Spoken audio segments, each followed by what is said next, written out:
of waning power, Mr. Drake intends to replace the anarchy of New England with a government. But at what cost? Will anybody care? And can anyone stop him? Anarchy in New England by Joe Jarvis is available from Amazon.com and all major bookstores.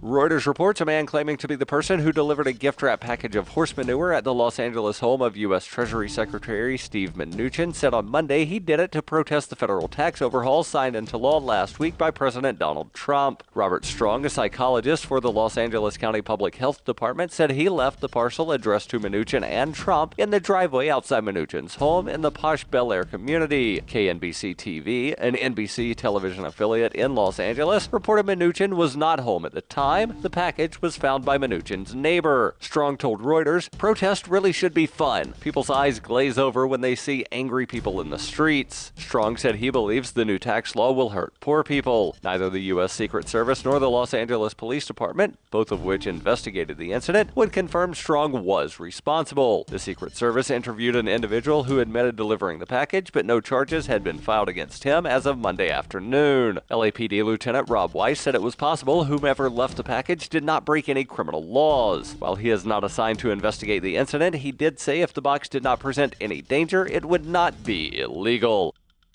This has been FPP Radio News. Online at fppradio.com. From the day an ancient cave dweller painted yet another elk hunt on a wall in 15,000 BC, to Gary Marshall's 1974 discovery of 13 weather-beaten North Dakotan coal miners that would go on to become the cast of Happy Days, The Onion looks back at This Week in History. On June 17, 1954, the effects of the previous month's historic Supreme Court ruling in Brown versus the Board of Education provided black students with the educational opportunity of experiencing racism firsthand in desegregated schools. Up until that point, African American pupils could only endure racial slurs and death threats in city streets or near their homes. And on June 24, 1784, 13-year-old Edward Warren took the first hot air balloon flight, becoming the first American to urinate on a crowd from 100 feet in the air. And that was what happened this week in history. This is the Onion News Network.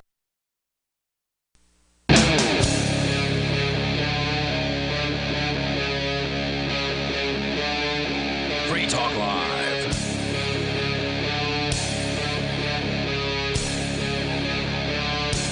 This is Free Talk Live, and you can dial toll-free to join us here on the radio. Our number is 855-450-FREE, like freedom. That's 855-450-3733. And joining you in the studio tonight, it's Ian. And Will. You can, of course, bring up anything that you want. We're live throughout all of these holidays, including New Year's Eve, New Year's Day, so be sure you stay tuned to more of Free Talk Live as the days go on here. The toll-free number, again, if you want to join us, 855-450-FREE, like freedom, and Skype username is LRN.FM. Bitcoin has come back, the comeback kid. It had dropped down as low as around $11,000 over the last week or so, and now back up to it around $16,000 today. Yeah, but I also saw a post by Jeff Berwick, one of the organizers of Anarchapulco, and he was trying to send a Bitcoin today. Oh my with God! a mycelium wallet. Yep. And let's see here. It was over $1,000 fee. Yeah, it was like an $1,100 fee for a single That's transaction. insane. And I'm sorry. I have a friend of mine who responded. I actually shared that post. Yep. And you know, I've been advising Muslims all over the world on cryptocurrency for like 7 or 8 years now. Mm-hmm. And one of those brothers who've taken my advice and invested in cryptocurrencies took my other piece of advice, and his response was, "This is the reason why my current cryptocurrency portfolio consists of 0.1% of Bitcoin." Yeah, I can't blame anybody for not wanting to get into Bitcoin. It's hard to get out of. Let's see here. Oh, let's see. These days. 1,000. Oh, good Lord. I am trying to send 1 Bitcoin. The economic or low priority fee is $1,779. A priority fee of $1,904 to send one $15,000 Bitcoin. That's more than 10%. It's terrible. It's 12%. Now, that transaction does have a lot of what they call inputs. It has like 89 or something. I can't see it from here, but you can see it at the very, Yeah, the very 89 bottom. in, 2 out. So the more inputs there are, the more expensive the transaction is because of the amount of data that it takes to be able to transmit that to the network. But it's insane. What causes that? The inputs. It's just kind of the way Bitcoin works. I don't know. I'm not an engineer, so I don't know why the system was designed the way that it was. But basically, the way Bitcoin is stored is in these sort of clumps, which are basically the inputs. And I don't exactly understand how all that functions. Because I've got a friend here who says, he's like, you know what? I always use a transaction fee. I use a Coinomi wallet. I use a transaction fee of about $2, no matter how big of it or small of a transaction I send. Yeah. And I still have transaction times of around 2 hours. I mean, it's just amazing to me. I had 4 transactions sitting out there for What kind of 3 wallet? weeks using the official Bitcoin Core wallet. Okay, And they got stuck for 3 weeks until I finally abandoned the transaction because apparently you can do that now with Bitcoin. You never used to be able to do that before, which is, I mean, it's great when the Bitcoin system doesn't work and you can just abandon a transaction. That's good considering the circumstances now. But the old idea behind Bitcoin was that once you hit send, it was irreversible. Yeah. That it was going to go through no matter what. And the fact that you can now reverse a transaction is a very bad thing for merchants. So any merchant that is accepting Bitcoin these days needs to know if the person knows what they're doing and they're using the official wallet, because you don't get the reversal thing or the abandoned transaction option in most of the Bitcoin wallets. But if they're sitting at home and you send to them an invoice and you say, I need you to pay this invoice and pay it and they're going to pay it with Bitcoin, and they hit send, you'll see it as though it's being paid. And if you let that product go at that point, that person can then hit abandon and they get the Bitcoin back before it. If they hit abandon before it confirms, then they get their Bitcoin back. So if you're doing Bitcoin, if you're doing sales of anything at all, and you're still selling for Bitcoin, which most people won't these days because their customers don't want to spend it, but if for whatever reason you it takes are, forever to get confirmations. Like when I was doing business with Newegg, and this was just before everything got super, super high and super, super bad. I had four transactions time out before the first confirmation. So you couldn't, and they have like a 40-minute wait time where their system will wait for 40 minutes for the first confirmation. I had 4 different transactions that timed out. I mean, you were around for that. You saw me. I was losing my mind because my Bitcoin literally just disappeared and went to Coinbase. But that transactions it just vanished. People don't want that kind of experience when they're that's why I don't use it. So anyway, give me some Dash, man. That's why my recommendation is if you're a merchant and you're still accepting Bitcoin Core, aka BTC, you need to be very, very careful and make sure you don't ship a product until you get at least one confirmation, because otherwise that person can just revoke it, and that was never the way Bitcoin was intended. But that's how it is now. And there's a lot of things about Bitcoin that are now that are not what was intended. You know, that's another reason why I support a lot of these smaller currencies. And people are like, oh, what's your crap coin this week? No, a lot of these currencies, I support them because they've got new technology, new ideas, or they support the philosophy that I feel was originally behind cryptocurrencies of anonymity and secrecy and decentralization, getting the hands out of central planners. And I support coins that are pushing those ideas. So I've got a story here related to Bitcoin from Huffington Post entitled "The Bitcoin Hoax" by Robert Kuttner, the co-founder and co-editor of the American Prospect, whatever that is. He writes, imagine an unholy alliance between cyber utopians, money launderers, financial fraudsters, and ultra-free marketeers. What sort of toxic contraption might they dream up? That would be Bitcoin. Remind me, what is the problem for which Bitcoin is a supposed solution? More on that in a moment. I can remind you of that, Bud. The problem that Bitcoin was the solution for until they broke it. Luckily, though, there's all these competitors now that basically do what the original Bitcoin did and do it better. But the original problem that it was solving was centralized fiat currency. That is a problem. Fiat currency is a huge problem to those of us who value freedom, to those of us who understand money and economics. Fiat currency, the government currencies of the world, and we can talk about Venezuela's coming up here. We got news about what's going on down there. But fiat currency is just a study in failures. It's a study in, at least as far as our perspective, as far as the consumer, as far as the individual in any given country, you lose. I mean, every time you use fiat currency, you're a loser, basically. It's centrally controlled and centrally manipulated fiat currency because Bitcoin was, and the altcoins do great. Bitcoin used to do great, and what happened? It gained central control. Now you have all these developers who have changed the software and got in there and made things so that they could personally profit off of it. They became the new Federal Reserve. The Bitcoin developers of today, the people who changed, basically the people who kicked Gavin out, right? That was one of the programmers who was handed the keys to the kingdom by Satoshi Nakamoto. Basically. All right, so when they kick him out and they changed everything, they introduced like a centralized planner group to Bitcoin. And now what's happened? It's become no different than the banks before and no different than fiat currencies before. It's being centrally manipulated, fees, bloated prices. I think $15,000 Bitcoin, when you compare it to everything else on the market, is overpriced. Mm-hmm. Why? Because it's being centrally manipulated by people who have personal wealth that they want to grow. It's not exactly. I mean, you're comparing apples to oranges. It's not the same as a government currency because they can't force people to accept it. And even though the programmers can write code, the code doesn't have to be accepted by the miners.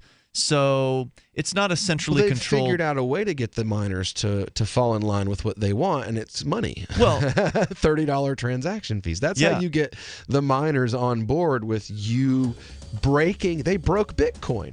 How do you get the miners on board? But the people don't have to use it. Exactly. And the reason why it's so priced the way it is, as you said, over $15,000 per Bitcoin, pushing $16,000. Is, I think, because of its legacy, because it has the name recognition, because people, when they want to get into cryptocurrency, Bitcoin's the first thing they think about until they find out that it's broken and you can't send without spending at least $30 these days. It's crazy. There's more coming up on Free Talk Live. She's such a beautiful little puppy. I mean, we walk around the block and neighbors always say, her hair is so beautiful. Healthy and shiny and glossy. DINOVITE.com.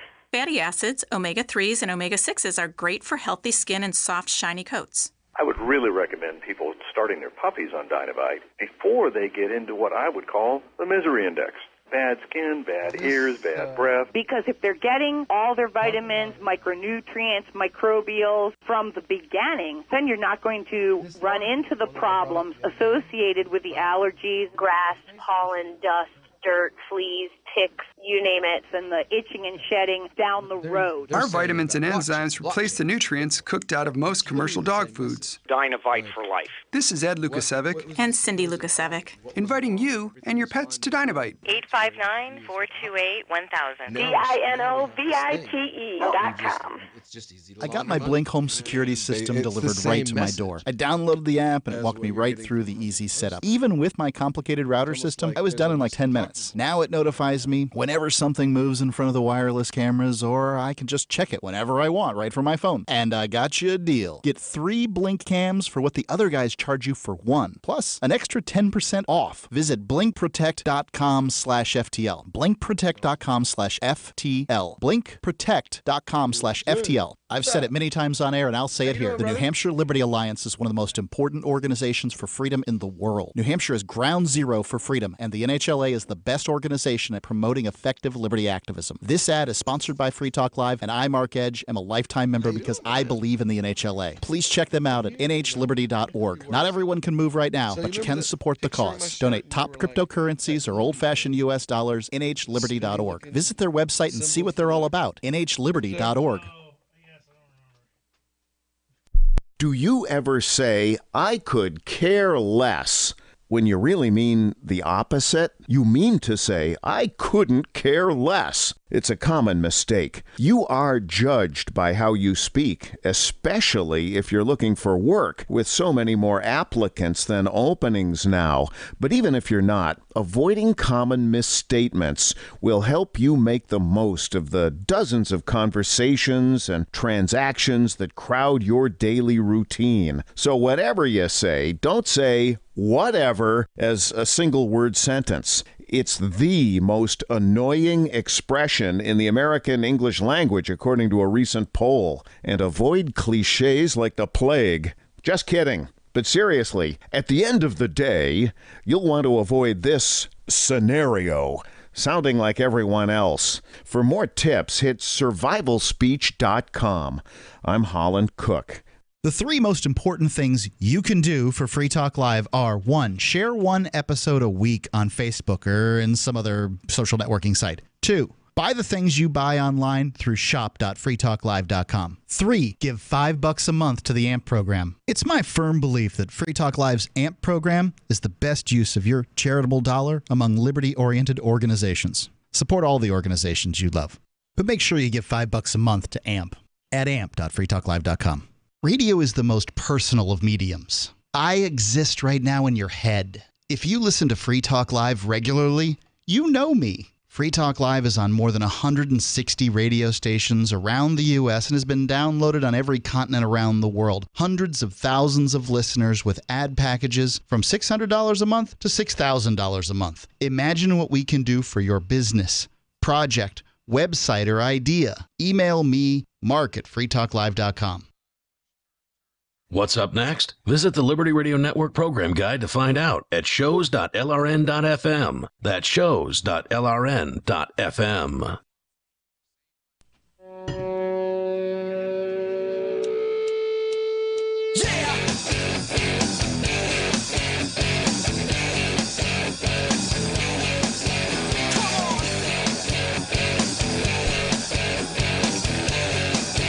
It's Free Talk Live.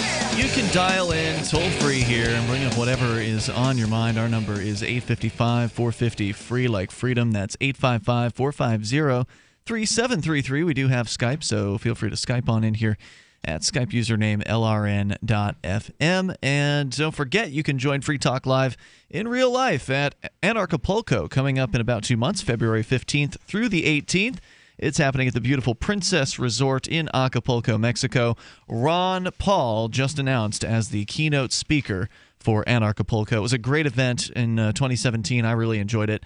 It was my first time attending. There were hundreds of people there who care about freedom, and some great speakers coming up in 2018, including G. Edward Griffin, as I mentioned, Ron Paul, Jeffrey Tucker, Roger Ver, Larkin Rose, Jeff Berwick, Bruce Fenton, Brett Venat, Julia Taransky, Dana Martin, Juan Galt, Adam Kokesh, Kerry Wedler, Vit Yedlaika, and Sterling Lujan, and more. You can go to anarchapulco.com, use code FTL, like Free Talk Live, and that'll get you 10% off the regular ticket price. Once again, code FTL over at anarchapulco.com. It's February 15th through the 18th. And we'll be there, plus live music from Jordan Page, Backwards, Rob Hustle, and more. It's a great libertarian, anarchist, voluntarist networking event, big party. I mean, it's just a great time, lots of great speakers. You really don't want to miss this if you can afford to get down there. Getting down there is probably going to be the most expensive part. The actual hotel costs are pretty affordable, considering like the quality of the hotel that you're going to be staying in. This is like I don't know how many stars it gets, but it's probably like 5-star would be my guess. This is a very, very nice location. Check it out over at anarchapulco.com. Johnson joining Ian and Will in the studio. Hey, good evening. We're talking about the Huffington Post hit piece against Bitcoin written by Robert Kuttner. He says that the Bitcoin is a hoax. And he said, yes, it's a pyramid scheme and it's dead. It's already dead. There's actually another article called Bitcoin is a Ponzi Scheme over at thehill.com. So that we've got that one too. But we'll get into why this guy says Bitcoin is a hoax here in moments. He had said, remind me, what is the problem for which Bitcoin is a supposed solution? And we were going ahead and reminding him, not that he's listening, but to anybody out there who thinks that Bitcoin is a hoax. Bitcoin was the world's first cryptocurrency. It came out in the year 2009. It was created by Satoshi Nakamoto. Still, to this day, nobody knows who that person is. Satoshi handed over the keys to a guy named Gavin Andresen, who's actually a Free Talk Live listener and a longtime libertarian, liberty-loving person. And then fast forward about 7 or 8 years, to where Gavin was apparently pushed out, as I understand it, by the programmers who ended up pushing him out somehow. I don't know what all the details and behind the scenes are of that. But the man who Satoshi selected as his successor is no longer on the project. And now you've got a project, and now you've got Bitcoin, the world's most successful cryptocurrency at over $15,000 per coin, that you've got to spend more than $30 to send a transaction with. So it's messed up. I would like to see us stop measuring the success of a cryptocurrency in its actual dollar value and start measuring the success of a cryptocurrency in its usage and utility. Well, for usage, Bitcoin's still the winner. Dash, I think, is number 2 now. I don't think that's true. If you're talking about just straight up volume, no. I mean usage, like businesses that are accepting. Oh, because I was going to say volume. Ethereum's number 2. Dash is going to be number 2 as far as like usage, and then Bitcoin's going to be number 1. But Bitcoin's quickly losing its spot at number 1 because of the fees. So it's going to be Dash as for me. If it's useful, right. You're talking about successful. But if it's not useful, then we live in kind of a special place, though, Will. Yeah. I mean, you can actually go and spend cryptocurrency in real life, and we actually were. Keen was just acknowledged as one of the top cryptocurrency accepting places in the world by foodtruckoperator.com. I posted that story over at freekeen.com today.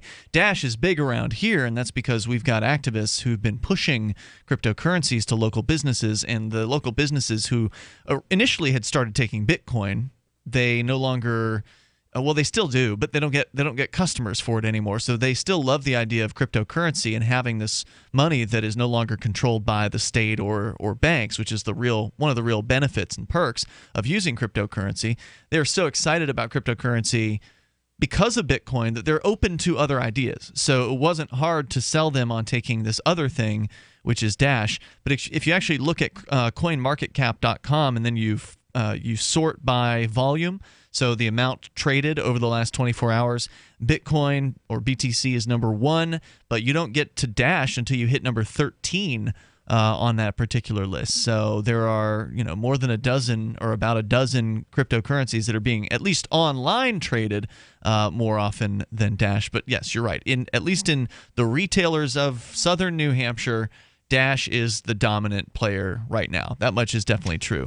I don't know how many people live in an area where there's more than 1 or 2 businesses that take Dash, however, because we're still in the initial phase of this. There's just not even that many businesses in real life that take cryptocurrency of any sort whatsoever. Well, there's supposed to be, like Johnson's business accepts multiple currencies. LibertyMinded.com 101, a lot of online businesses, but there's supposed to be a bar in Florida, I believe, that accepts Verge, and another bar in Arizona, I believe it is, that accepts Verge currency. You've got some places that are now accepting Digibytes. You've got so you've got these new up and comers. According to John McAfee, Redcoin is becoming a popular coin. Well, if for John usage McAfee says it, then people will overseas. Do it. Yeah, absolutely. Trust me, I know. Anytime he says anything, if I just stick a little money in whatever he's talking about, it doubles. It goes up. So I love John. Talk about something else. Just come tell me what you're going to talk about before you decide to talk about it. I'm sure you and a bunch of other people would love to have the inside scoop on what his next tweet's going to be. Oh, absolutely. What was the problem this critic asks that Bitcoin was intended to solve? Well, one of them was being able to send money around the world without having to go through the remittance companies. Was being able to send money to, let's say, your relatives in Africa or the Middle East or wherever. Mexico, wherever. Normally you'd have to go to Western Union or you'd have to go to MoneyGram and you'd have to pay them through the nose to be able to send money, and it's such a pain in the butt. I don't know if y'all have ever done this before, but does Western Union or MoneyGram report to the government too, so that there's taxes on that money, or They certainly would report to the government if the government asked them about their customers, but normally they would only report when cash transaction reports need to be filled out, I would think. Like any transaction over $10,000, that kind of thing, right? Yeah. So. They would report those. They would report suspicious activity. So if you needed to transfer $10,000 plus to any other country in the world, Bitcoin's still your option. Bitcoin is an option for that, yeah. But again, why would you use Bitcoin when you could use one of the other dozens of competitors that are just as good, and if not 10 times better, at actually sending money and cost a penny and cost a fraction of the price? Presuming that you can sell that other currency in the country that you're transferring. Well, getting out of cryptocurrencies is one of the challenges of cryptocurrencies. But the problem that it was designed to solve was to transverse borders internationally without being able to, without having to beg for permission, to allow money to go from an individual to another individual or a business to business or whatever, without having to have some bank standing in the middle taking a cut. The answer to being in control of your own healthcare is freedom from insurance. Become part of a group of self-pay patients that come together to share in each other's medical expenses. Individual share amounts begin at $107 a month and $347 for families. Choose from 3 health-sharing programs. Holistic treatments may be eligible for sharing. See guidelines. Discount programs available for dental, vision, and pharmacy. Go to libertyoncall.org. That's libertyoncall.org. Want revenge on the common housefly? Well, after 10,000 years, someone has finally come up with a better way. The Bug Assault, a miniaturized shotgun, which utilizes ordinary table salt as ammunition. Non-toxic and no batteries required. So much fun, you'll forget you have a wife and kids. $39.95 and free economy shipping. Use discount code GCN and get an extra 10% off your purchase at bugassault.com. Makes the perfect stocking stuffer. Get your Bug Assault today. Free Talk Live. Well, let's say that the Chinese troops decide to come over here because the local governments here have asked them to come here and help out with things, to controlling traffic and stuff like that. Would you be all right with that? If you were polled, would you say you're cool and great? It would depend on, I wouldn't like it, but it would also depend on the situation. If I had a group of radical, say Christians, going around, terrorizing and bombing and killing other religious sects because they didn't believe in what they believe in, and we needed help. Yeah, I may at that point. Now, what if it's not like we have a group of people. What if some of those Chinese troops by accident killed, say, your wife? How would you feel about those Chinese troops at that point? I'm sure I would have a whole different opinion. Yeah, I bet you would. That's an honest answer. You are an awesome caller. Free Talk Live, 7 nights a week from 7 to 10 Eastern, live on the Liberty Radio Network at LRN.FM. This Your Family Today tip is brought to you by Boost Kid Essentials Nutritionally Complete Drink, providing your picky eater with essential nutrition and great taste in one drink. Visit us at kidessentials.com. To make sure your kids eat healthy, follow the 5-a-day plan. Serve 3 servings of vegetables and 2 servings of fruit daily. Remember, a serving could just mean a piece of fruit or a half cup of veggies. If your kids are picky eaters, ask a nutritionist about other sources. For more tips like these, visit us at parenthood.com/yourfamilytoday. Did you know you can watch Free Talk Live during our live show 7 days a week from 7 to 10 p.m. Eastern via our studio cams at cam.freetalklive.com? Plus, you can chat with other listeners while you watch, all totally free. Now that our live video stream is hosted by YouTube, our video archives will be online even faster. So be sure to subscribe to our YouTube channel. Listen, watch, and chat all free at cam.freetalklive.com. That's cam.freetalklive.com. Is spreading the message of liberty, cryptocurrency, and peace around the globe worth $2 per month to you? As you may already know, in addition to our internet feed, LRN.FM broadcasts on free-to-air satellite across North and Central America, as well as Sub-Saharan Africa. And we've been available on satellite for free 24/7 since 2010. The LRN.FM free-to-air satellite signal is reaching some of the most oppressive regimes in the world, and there's no doubt our ideas are making an impact. You can learn more about the channel's impact by watching the 3-minute video at fund.lrn.fm. If you'd like to help free minds globally with our ideas of liberty, cryptocurrency, and peace, you can donate as little as $2 per month via fund.lrn.fm. You can help us continue and expand our satellite broadcast to multiple continents. Visit fund.lrn.fm today, and thank you for your help. Don't forget to share the link on social media. That's fund.lrn.fm. If you enjoy LRN.FM, please contribute to your favorite shows via their websites and become an amplifier at amp.lrn.fm. That's amp.lrn.fm.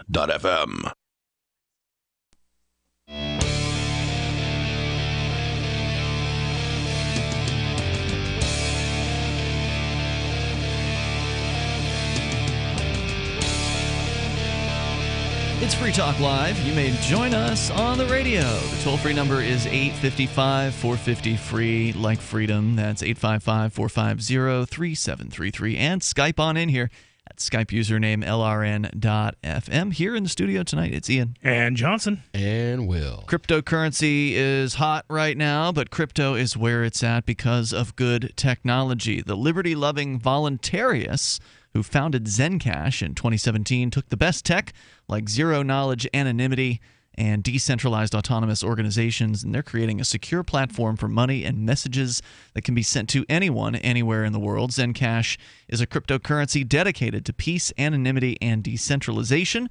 Find out more over at zencash.com. I was looking at their white paper because, they came to us and they wanted to do some advertising to promote what is a relatively new cryptocurrency. So, keep that in mind. This is brand new. I'm holding some, of course. It's not perfect at this point. Like the software isn't exactly perfect. It's pretty cutting edge.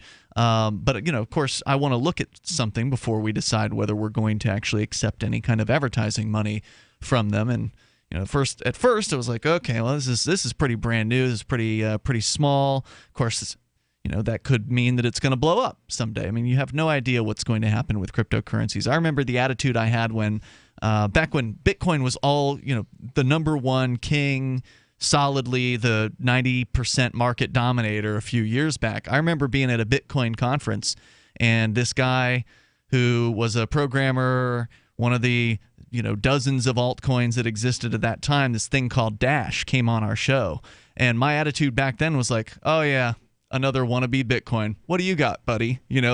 Oh yeah, tell me what makes this so special. Because there were all these Me Too currencies out there, and it's like, how do you pick? That's still kind of your attitude when you see new currencies. Yeah, I know. Yeah, whatever. But at least I'm aware that I had that attitude before, and now I know that Bitcoin is probably not going to be on top forever. Yeah. And so I'm definitely more open-minded to some of the smaller cryptocurrencies today. But I still want to know, what is it that makes this thing different, better, unique?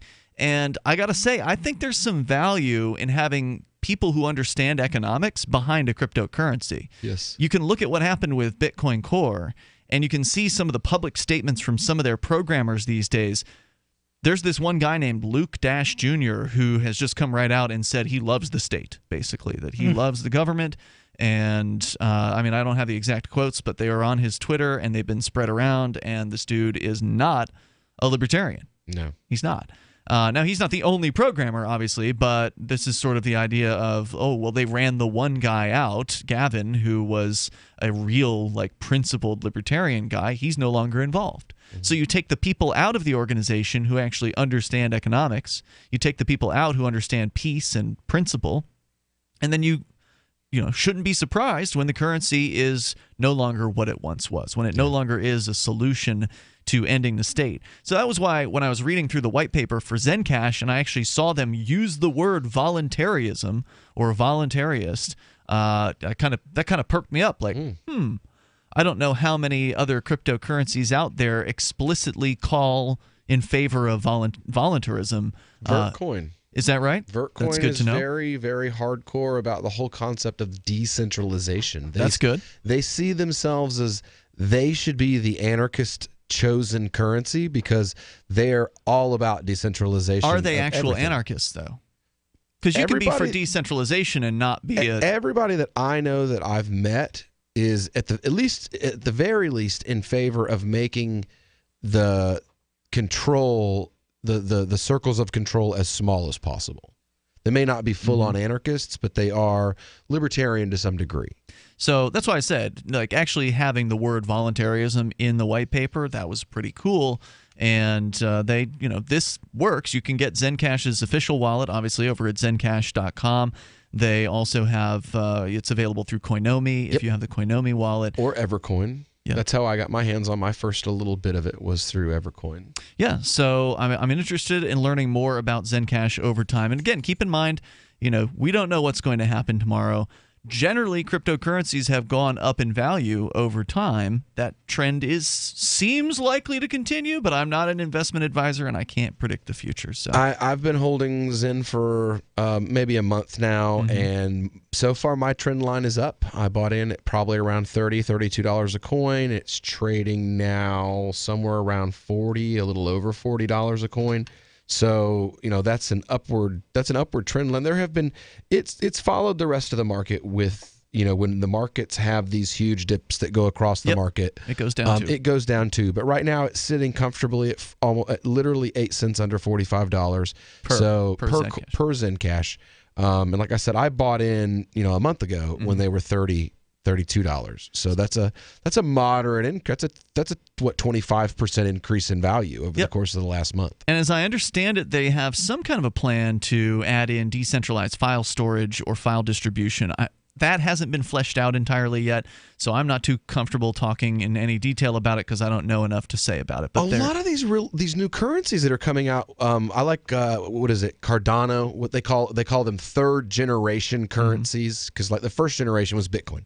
Yeah, because that's all there was for a few years. Then the second generation was like Ethereum, Dash, and that kind of thing. Yep. And now there's these third generation coins that are coming out: the Verge, the Digibytes, the Redcoin, the Zencash, all these new ones that they're taking the original ideas and they're saying, okay, this was a good idea, but here's ways we can improve upon it. Here's ways we can make it more private, more secure. Which is actually what Zencash has done. They've actually taken the Zcash technology, the zero knowledge, and they've taken that to the next level. To the next level. That's what I love about cryptocurrencies, is because of the fact that if it weren't for the open nature of the market in cryptocurrencies, you wouldn't be able to have a Zcash and then a Zencash. No, because somebody would sue another person. Somebody would have regulated it. They would have regulated. A regulator would have came in and made it to where you could only be like Zcash. If you did anything extra, well, that'd be new. Well, that would only be if you got a licensing fee or you paid a licensing fee to Zcash, because then they would own the intellectual property and patents and all that crap that basically destroys innovation and destroys competition, and that's a whole other story. Yep. So the toll-free number here, again, check out zencash.com. We'll be talking more about it over a while. In fact, I've even got an interview with one of the founders of Zencash that I did last week. We'll be posting that at some point during, I believe, this week as one of the after shows on Free Talk Live. So back to the story, the Bitcoin hoax from HuffingtonPost.com. He had asked the question of, well, what's the problem for which Bitcoin's supposed to be a solution? More on that in a moment. He says, for the time being, the immediate Bitcoin problem is that speculators in the virtual currency have been on a wild ride, with the price of a Bitcoin rising from under $1,000 to as high as over $18,000 and back down to $12,000 before settling for the moment, when he wrote this, at around $14,000. This makes a few early bettors very rich, but exactly what real economic good does that do? Okay, in case you missed it, he says, here's the pitch. Paying with checks, credit cards, or bank transfers leaves a trail, but there is no trail with Bitcoin. Not true. Bitcoin is entirely trackable. It's a gigantic public trail.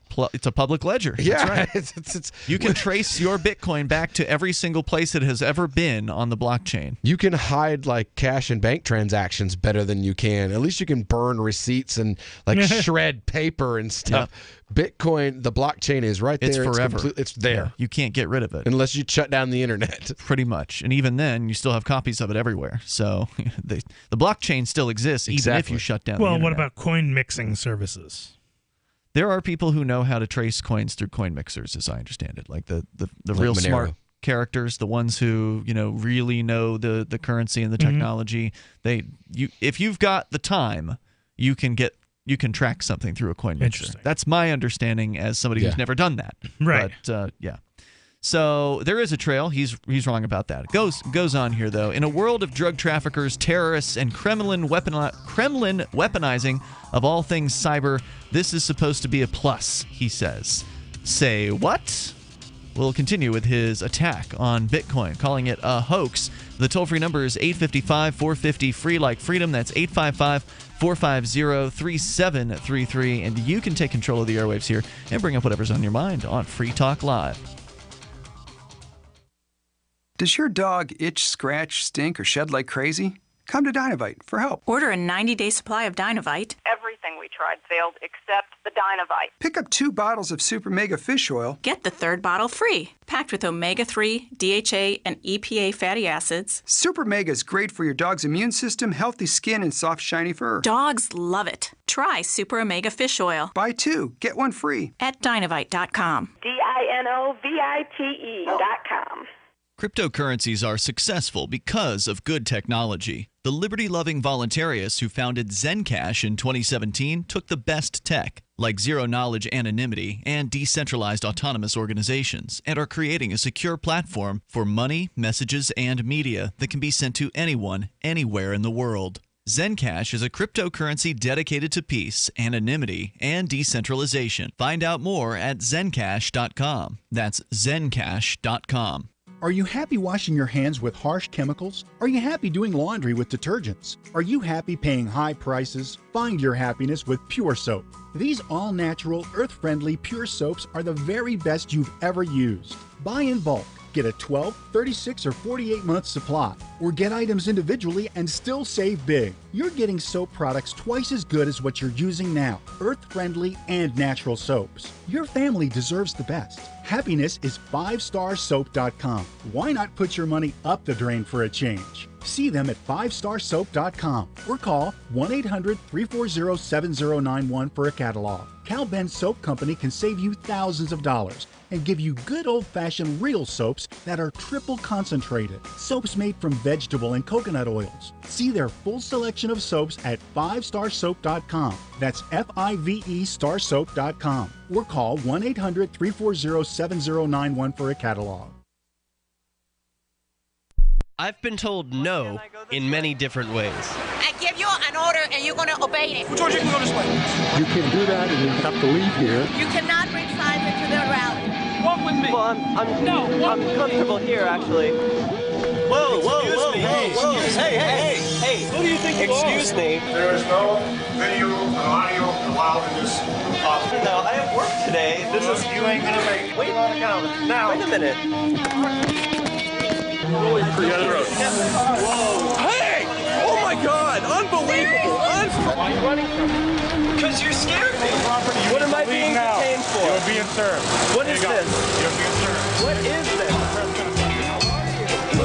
Bureaucrats have a funny way of telling people no. That's the sound of the men working on the chain. Derek J's Victimless Crime Spree. Watch it for free and order the Director's Cut DVD at victimlesscrimespree.com.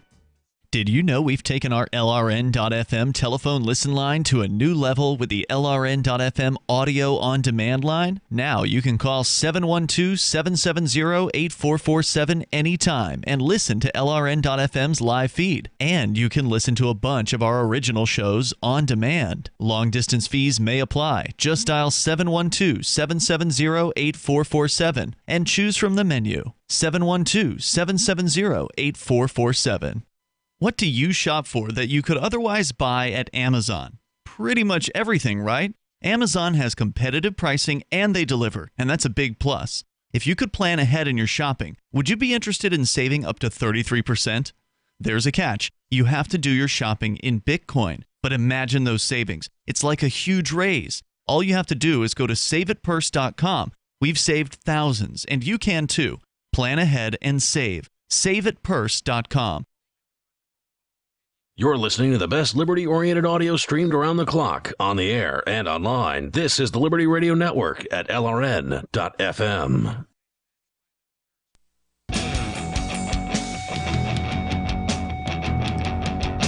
It is Free Talk Live, and you're invited to join us on the radio here. Bring up whatever you want to discuss. Our number is 855-450-FREE, like freedom. That's 855 450-3733. If you would like to get interactive with other Free Talk Live listeners and hosts of the show, you ought to check out the Free Talk Live forums over at forum.freetalklive.com. Like the rest of the features on our site, it's free to use, so head on over there at forum.freetalklive.com. In the studio tonight, it's Ian. And Johnson. And Will. We're talking about the so-called Bitcoin hoax.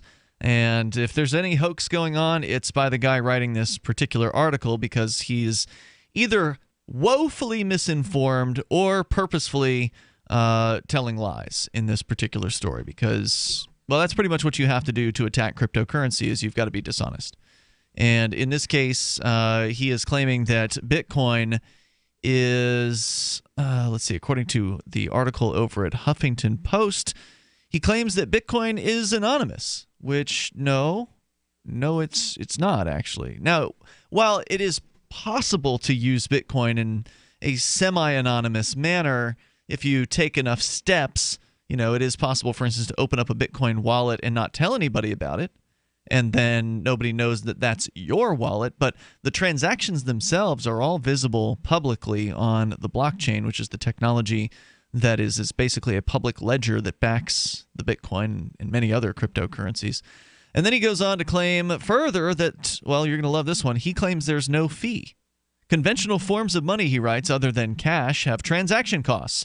Your checkbook, your credit cards, not to mention digital forms of money transfer such as PayPal and Venmo nick you for fees. But there is no fee with Bitcoin. That's just straight up false. Bitcoin does have fees. In fact, that's the biggest problem with it right now. They're huge fees. The fees have gotten out of control because, as we've explained many times, the programmers have absolutely failed to adjust the programming, adjust the network parameters to where it can actually handle more transactions, because it's become so popular, the network's full, and so people have been bidding up on the fees. But even when the fees weren't $30 per transaction, they were still, back when they were lower, you could still pay 2 to 3 cents for a Bitcoin transaction. Now, it's true that in the early days, you could send Bitcoin transactions for no fee. That is a true statement, but you can't do that anymore. And it's been quite a long time since you could actually get a Bitcoin transaction through with no fee. So, absolutely not true what he's saying there.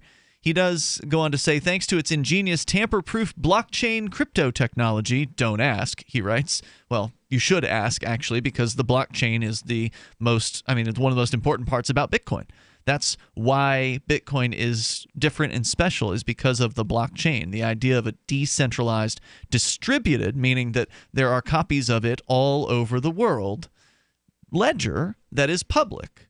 That's the basic guts of Bitcoin. Besides the cryptographic security that's placed on top of that ledger, it's the ledger itself, this immutable thing that cannot be changed. If you have a copy of the blockchain on your computer, and we've got one here at LRN Studios. If I go into the blockchain, if I had the technological know-how to do this, to go in and actually edit Bitcoin, and I happen to know your Bitcoin address, Will, and I say I'm going to take Bitcoin out of your address and put it over here into my address, and I tap out whatever commands there are to do that. As soon as it broadcasts that to the network, the rest of the network, the thousands of other nodes with the exact with the blockchain on their computers, they're constantly comparing to one another, and the other ones are going to look at that and say, well, that's not authorized, rejected. So fraud is basically an impossibility because of this blockchain technology. As long as there's more than a few nodes, like if there were only 10 nodes on the Bitcoin blockchain and some malicious attacker owned 6 of them, well, then that person can do whatever they want. But there are thousands of nodes, and they're owned by whoever wants to own one of them. So it's truly decentralized and distributed. So it is important to ask what the blockchain is. This guy's just saying, oh, you shouldn't even ask about it. Going on, he says, thanks to the blockchain, Bitcoin is absolutely safe. If you believe that, I have a Russian bridge for you to buy. And unlike nasty governments which do things like managing the money supply or preventing destabilizing speculation, Bitcoin is independent of any government. This is also billed as a plus. And you're damn right it's billed as a plus. Can we look at the history of government money for a moment? And can you find me a government currency that actually, is issued by fiat and has somehow gained in value over time? it's not just that. It's not just that kind of control. It's control over where it can be sent, such as like economic sanctions. So Sure. like, I have a friend, he's an Iranian immigrant. He and his wife are attorneys. They live in Texas. They're both in prison right now. Whoa. His mother got very, very sick, and they broke federal law and sent mother money in Iran, so that she could have financial assistance in paying her medical bills. But that's prohibited for cancer.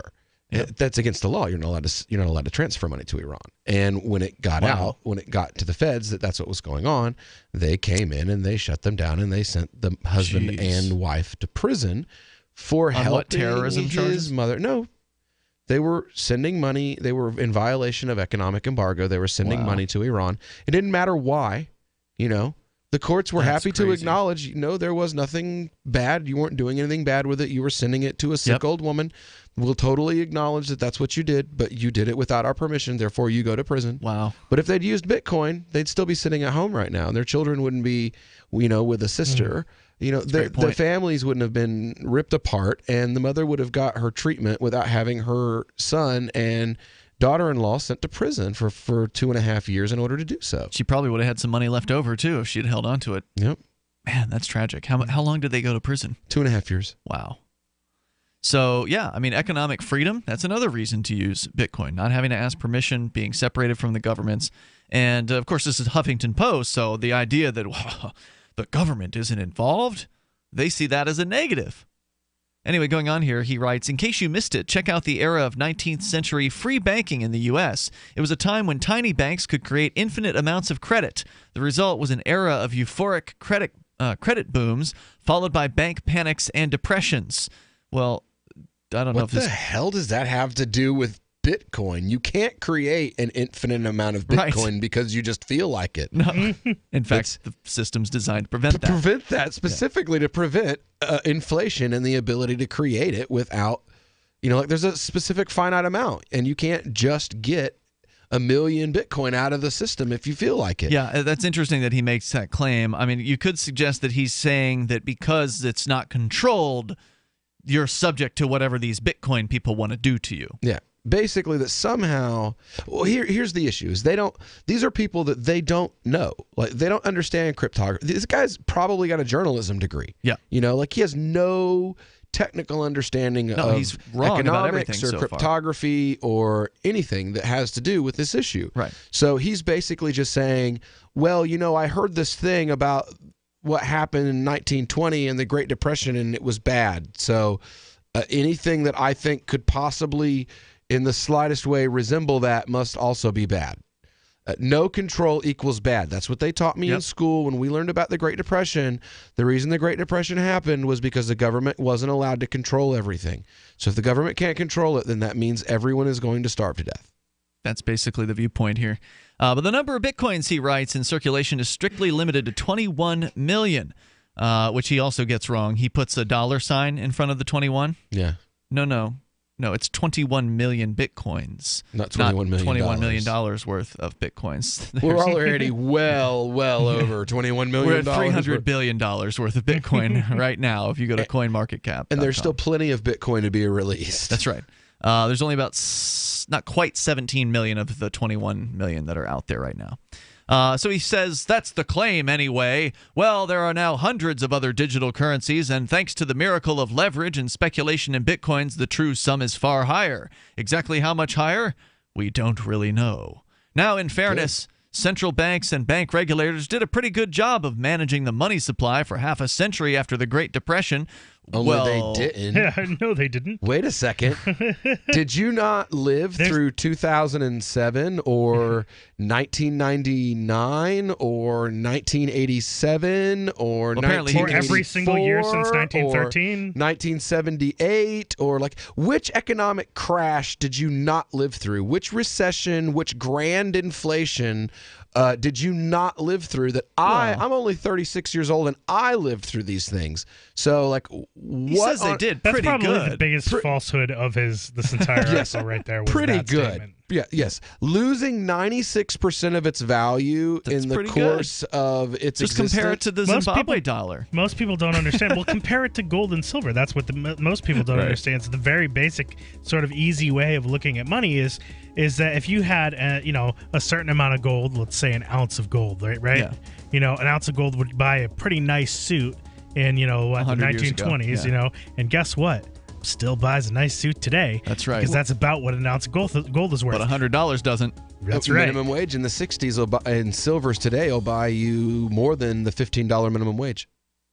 It's about time something new came along for better selling and buying online. And I found it. What now, Marge? It's buysellmakeoffer.com. Never heard of it. It's a brand new company. That's why you've never heard of it. It's the newest and best way to sell any products online. I did all the research. Sell my car? Yes. Our home? Yep. My golf bag? Your golf clubs. All of them. How about your purse collection hoard? Hey, now. You said any product. Right. I did. We get 30 days free. Really? Packages starting from only $9.95. And buysellmakeoffer.com will never charge item fees, ever. Never. And this is cool. Listen to this. You can even use Skype or video to show your items. That's cool. Yes. All we have to do is go to the website, sign up, and then load our stuff to sell. I love this site. Buysellmakeoffer.com. Buysellmakeoffer.com. You got it? Buysellmakeoffer.com. Buysellmakeoffer.com. Better selling, better buying. Looking for a great real estate investment? Consider New Hampshire, which is ground zero for the Liberty Movement. Your first call should be to Mark Worden from Porcupine Real Estate. He's more than just a real estate agent. He's your New Hampshire concierge. Where are the best places to live? Do you want farm, city, the burbs, or forest? Do you want a duplex or multifamily building so that renters pay your mortgage? There are homes in all price ranges in New Hampshire, and Mark can help with financing too. Invest in Liberty and property. Mark Worden can help. PorcupineRealEstate.com. If you want to know the latest about Free Talk Live before we go on the air, all you need to decide is how you want it delivered. It's your choice. Visit news.freetalklive.com. You can get emailed announcements and participate in contests via our email updates list. Plus, we have a Twitter account that you can follow and a Facebook page where you can become a fan. So visit news.freetalklive.com to get news about Free Talk Live as soon as it's announced and the way you want it delivered at news.freetalklive.com. That's news.freetalklive.com. You're listening to the live edition of Free Talk Live. Hour number 2 is next after the news here on the Liberty Radio Network at LRN.FM. From Keene in the Shire, the Liberty Media capital of the world, this is Daryl W. Perry, host of FPP Radio News for Tuesday, December 26th, 2017. Silver is trading at $16.44 per ounce. Gold is valued at $1,278 per ounce. Bitcoin is trading at 4.5 cents, and the average price of Bitcoin is $15,155. Antiwar.com reports the latest round of UN sanctions against North Korea, imposed last week, see a substantial limitation on processed oil products like diesel fuel and a 24-month order for all North Koreans working overseas to return to the country. The sanctions were unanimous among the UN Security Council, including rare support from China and Russia. North Korea was harshly critical all the same, terming it an act of war. Still, experts say the new sanctions, like so many UN sanctions, are going to do a lot more to harm the average civilian in the destitute country than they will the government itself. The limitations on fuel, for instance, mean that what fuel they can import will be given to priority consumers like the military, while more civilian use will be termed non-essential. This has been a long-standing problem with international sanctions worldwide. Governments are necessarily in a much better position to circumvent society-wide sanctions, and far from weakening them, such sanctions end up straining the average citizen and making them more dependent on the government for basic support, increasing the government's control over the population. For over 40 years, Roberts & Roberts Brokerage has been a trusted source for buying and selling precious metals. Gold, silver, platinum, and palladium. They don't feed the banks. They're Bitcoin preferred and have removed the minimum purchase amount for all orders paid in the digital currency. Call Roberts & Roberts Brokerage today for knowledgeable advice on buying and selling precious metals and a forward-thinking approach to new technologies. 800-874-9760 or visit online at rrbi.co.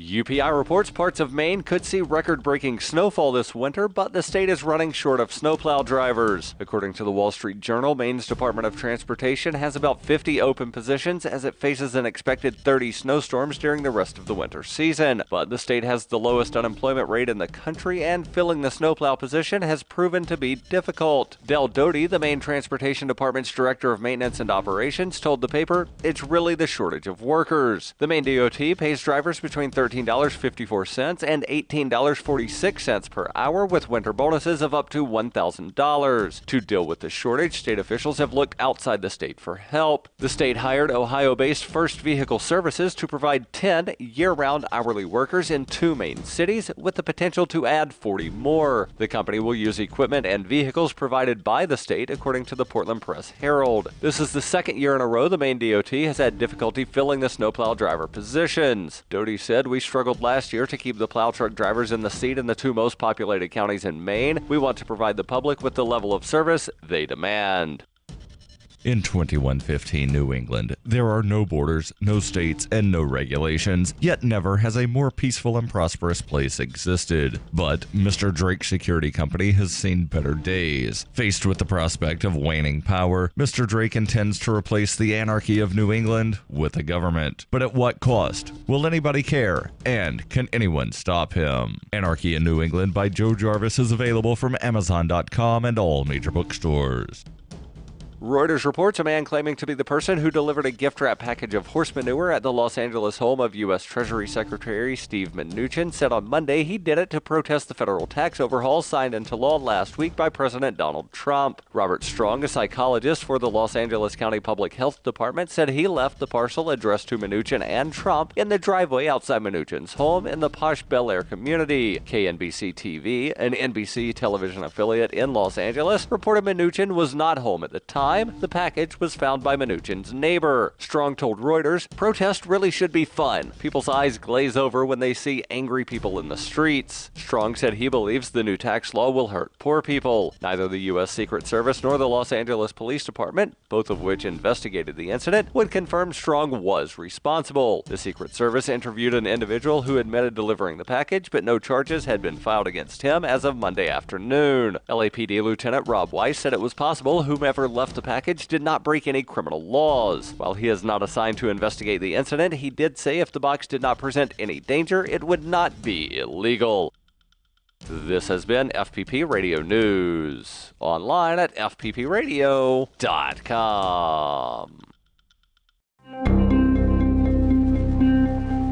Shortly after beginning his first date with area woman Pauline Geary, smitten local man Brad Holtman told Onion reporters he couldn't believe that the woman was also a fan of the 1960s British rock band, the Beatles. We were just talking about music, and she mentioned that she liked the Beatles, which is crazy because I love the Beatles, actually. Yeah, funny thing is, I was not really even looking forward to the date. I figured we get a drink or whatever, but it's turning out a lot cooler than I thought it was going to. I mean, she's just such a huge fan. She knows all the Beatles names. She even owns some of their albums. I've been a Beatles fan since like 6th or 7th grade, so I don't want to get too excited and jump into something. So I think I'm going to ask her if she's ever seen The Godfather, which is probably my top 5 movies of all time. This is the Onion News Network.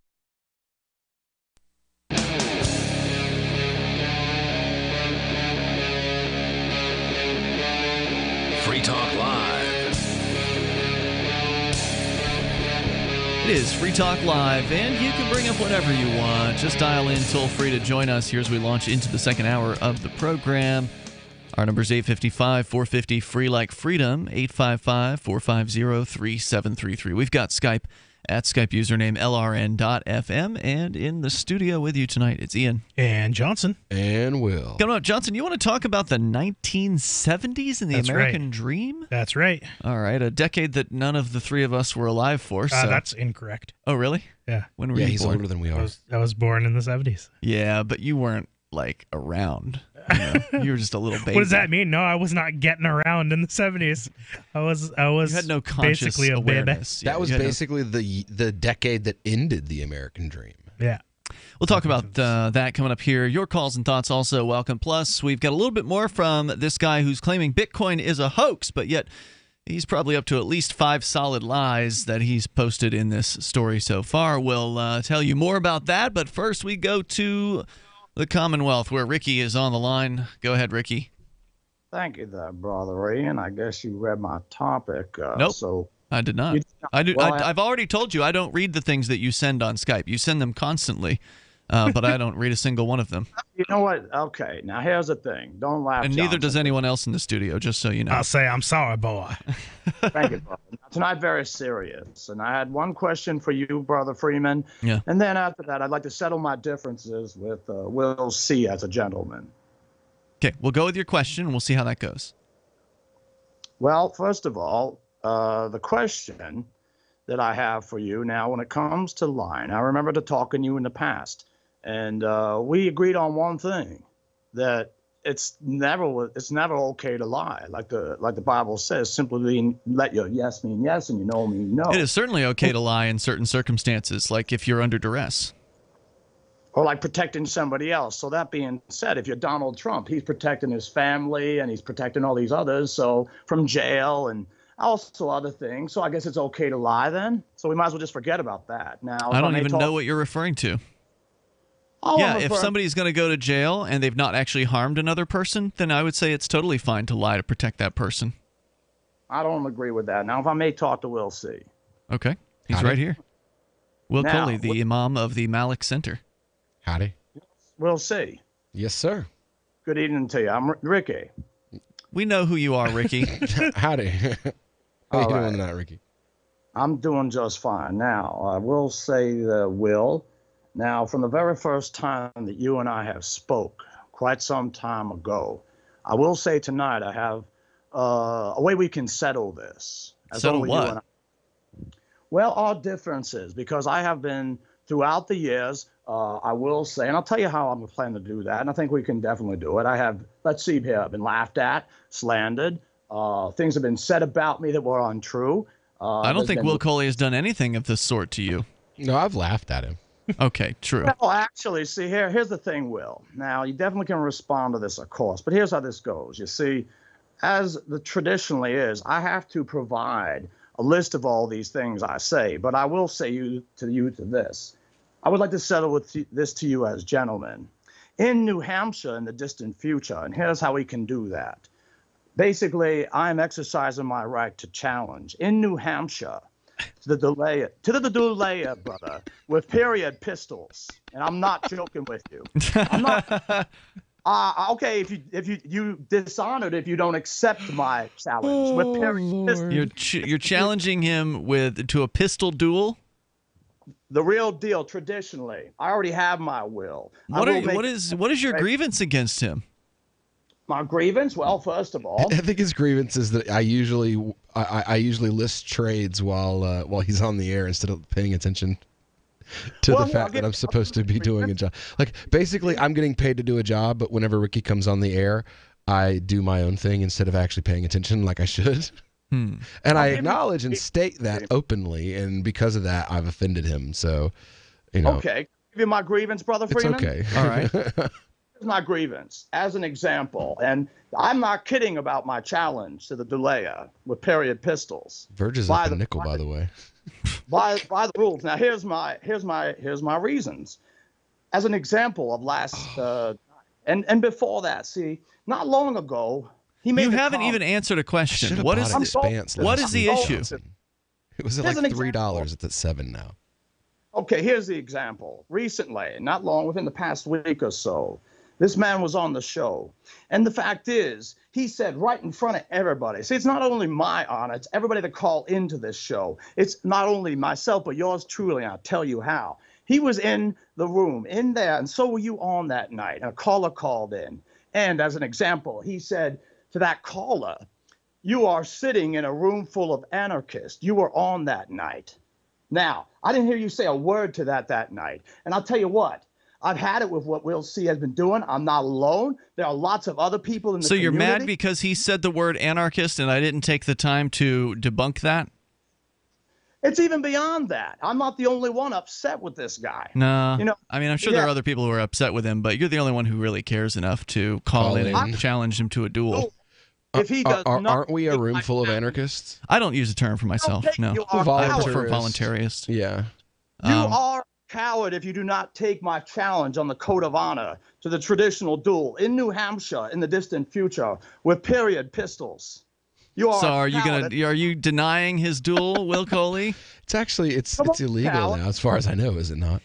Yeah, I think it's a misdemeanor charge in New Hampshire. It's a misdemeanor, right? I think. Dueling with maybe it's a pistols is a violation. misdemeanor? Maybe it's a violation. I don't know. I know that in Washington State, I think it's actually legal to have a duel. I don't know if with pistols it's legal, but to actually fisticuffs, fist fight, that I believe is legal in Washington State. Wow. But Ricky, why do you feel like violence is the solution to these problems? I mean, it just sounds like you're complaining about what somebody said on the radio. I will explain that also. See, something that also Will C knows nothing about. The spiritual. You see, the duel is I think he knows plenty about the spiritual. He's an imam at the Malik Center, which is a mosque here. But you didn't answer my question. If you're not going to answer questions, we can just move on. I am going to answer it. You see, here's the answer. Because the duel is not about a ball, cap, and powder like these pistols I'm recommending, period. It's spiritual. It's a spiritual duel about honor. And the one without honor. I have never heard anyone claim that shooting somebody dead is a spiritual occasion. I mean, that's a new one to me, Ricky. Thank you for the call tonight. The toll-free number is 855-450-FREE like freedom. That's 855-450-3733. I didn't really like that episode of Looney Tunes anyway. Always entertaining. Foghorn Leghorn challenged George P. Dog to a duel. Oh, I remember that. I think he tricked him. He tied him to the doghouse or something, and they're trying to do their him duel. with a 2x4. It didn't work out very well. He's just very tricky, that Foghorn Leghorn. Go away, boy. You bother me. I got work to do. Yeah, sorry. I had him up, but I just hadn't found the right one because there's like 70 of these things on this this soundboard. So sometimes it's nice to have one related to what he's saying. I don't see anything in here about a duel, unfortunately. The toll-free number here is 855-450-FREE like Somebody will freedom. have to find that clip online. And either that or it's probably not him. It's probably Yosemite Sam. No. It was Foghorn Leghorn and Barnyard Dog. Where there was a duel. They were arch enemies. Like beating a dead horse. He's got no get up and go. Adios, you chicken plucking little stinker! The episode name that Foghorn challenges Barnyard Dog to a duel is "Your Mother Was a Rooster." I say, your mother was a rooster, sir. That's right. So you can dial in here. You can bring up anything you want. Our toll-free number is 855-450-FREE. Including shooting a host, if you'd like. Yep, that's true. You can do whatever. This is not new territory. All right, so back to the hoax, the so-called Bitcoin hoax by this lover of central banks, who he claims that the central banks and bank regulators did a pretty good job, he claims, of managing the money supply for a half a century after the Great Depression. And then he says they messed up big time. In the 1980s, regulators started getting captured by fintech wizards, people not unlike Bitcoin enthusiasts, who started inventing new forms of infinite leverage. I don't know what he's talking about here. And then he gets into the collapse of 2008. We'll tell you about it coming up here in moments. You can share your thoughts. Another attack on Bitcoin. Free Talk Live. Thinking about getting into cryptocurrency but feel overwhelmed by the high price of Bitcoin? Or maybe you've used Bitcoin in the past, but were turned off by the high transaction fees and slow transfer times. It's time you looked into Dash. Dash is digital international money that you can send anywhere, anytime for less than a nickel. With Dash, your transactions can be instant and private. Dash offers a fully incentivized and decentralized peer-to-peer network where miners are rewarded for keeping the network fast, strong, and safe for its users. Start your journey at Dash.org. Since its launch in 2014, Dash has made a huge impact in the crypto world and is showing no signs of stopping. Check out Dash.org for more information about Dash. And get in now on the future of cryptocurrency.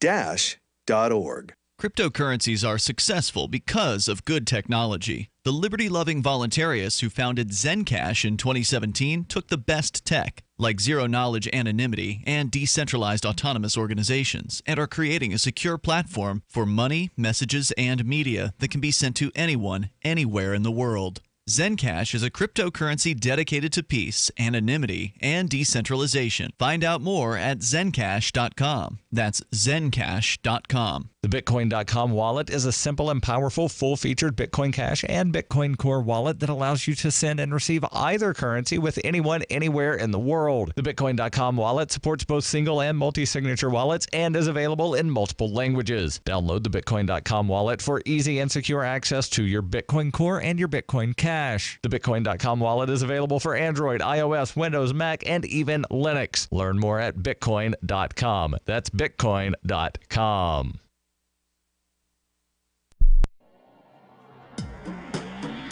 Free Press Publications is an independent, alternative media and publishing company founded in June 2009 with the mission of ensuring a free press for the freedom movement and is committed to spreading the message of peace, freedom, love, and liberty.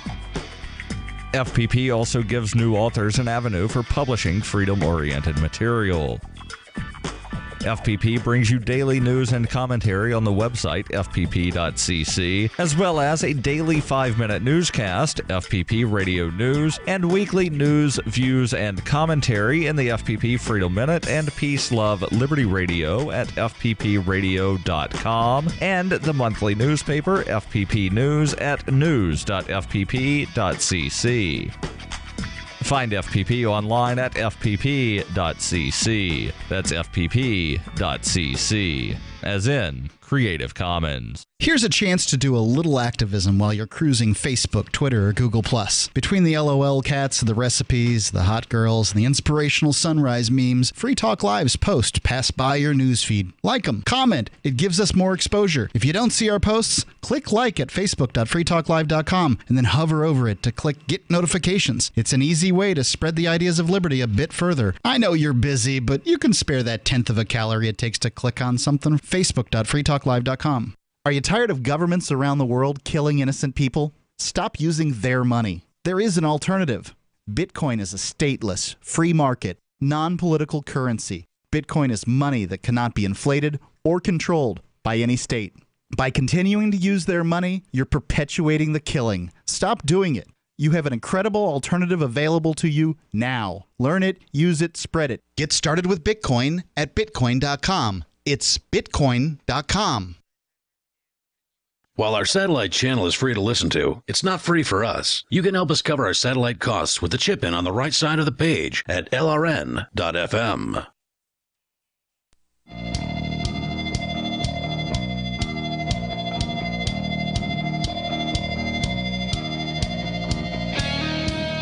It's Free Talk Live. You dial toll-free here to bring up what you want. Our number is 855-450-FREE like freedom. That's 855-450-3733. And you can join us online. Head over to freetalklive.com. Enjoy the features waiting for you on the site. Now, Blink Home Security System is available to you. It is a super easy-to-use home security system that actually has wireless cameras. So the install time is super fast. Basically, you unbox them, you put the batteries in them, and then you set it all up via your Wi-Fi enabled device. Makes it super easy to do and very affordable, by the way. You can get 3 Blink cams for what some of the other guys will charge you for 1 security camera. Head over to blinkprotect.com/FTL to get yours. And again, that's blinkprotect.com/FTL. Like Free Talk Live. Like I said, super easy to set up. You can actually customize when the cameras operate, so when they will send little clips of what happens in front of them and how long those clips can be. You can set all that up when you put it all together, or anytime you can change it. Go to blinkprotect.com/FTL, like Free Talk Live. As we go to Stefan, he's in Ohio, also on Skype. Go ahead, Stefan, you're on Free Talk Live with Ian Johnson and Will. First of all, I want to say, Will, that is the coolest smartphone case I've ever seen in my life. Oh, Will's got a Game Boy smartphone case. Isn't it cool? Yeah, it is. But what I'd like to discuss bought it with Bitcoin. Right on. Really? Yeah. True libertarianism. Anyway, I was having a discussion on a Discord server earlier about economic libertarianism, and somebody had told me that it's ineffective because nobody will share their wealth if they have a lot of money. They say that if people wanted to share their wealth, rich people would be sharing it like crazy nowadays, and nobody would be starving. They are. Yeah, rich people are donating constantly to charities and things like that. Yeah. So I don't know what this guy's This person's a commie socialist. Yeah, obviously. Let's see. I can think of, just right off the top of my head, Patrick Byrne, millionaire, gave $5,000 to the Malik Center. That's right. All I said was, hey, we've got this project. We want to do this interfaith center. You'd met him before. Well, yeah, I'd met him before. You said if I ever wanted a favor from you, well, this is my favor. I want you to help me with this charity effort. And he was like, here's $5,000.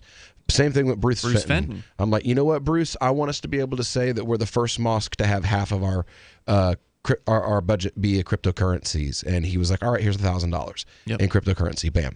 Boom. You know, without question. And there's other wealthy people in the community who, weren't, I don't know if they want me to be as public with their donations, but they were without question, like, oh yeah, I've got this here, take it. I believe in this charitable effort that you're putting together, here, take it. So I don't believe that at all. I've seen so much of it to the opposite. This conversation I had more things to do with, like healthcare and providing food for poor people. They said, well, if the rich people really wanted to donate, they donate to hospitals and take care of people's hospital bills, and you're just drinking the Ayn Rand Kool-Aid and things of that nature. Do you think that there would be hospitals in a society where it's pure economic libertarianism? Yes, because there's still hospitals that are free to go to? Yes, because no, that's not a service that's valuable to anybody. Because there are. I mean, right now in Pakistan, you have ambulance services that are better than here in America, and they were built around some old man who didn't have a, I don't know. Never mind. I won't put it that way. He didn't have two nickels to rub together, and couldn't read or write, and he decided that Pakistan needed a medical service, and now. He started in the 50s, and today you've got 1,500 ambulances that have better response times than you can get from ambulances in some of the best publicly funded cities here in America. You've got services for invalids. You've got services for the elderly who have been kicked out of their homes because their families can't take care of them, children who have been turned out on the streets because their parents can't take care of them, battered women shelters, girls' schools, medical facilities, mental health facilities, all of them paid for through donations.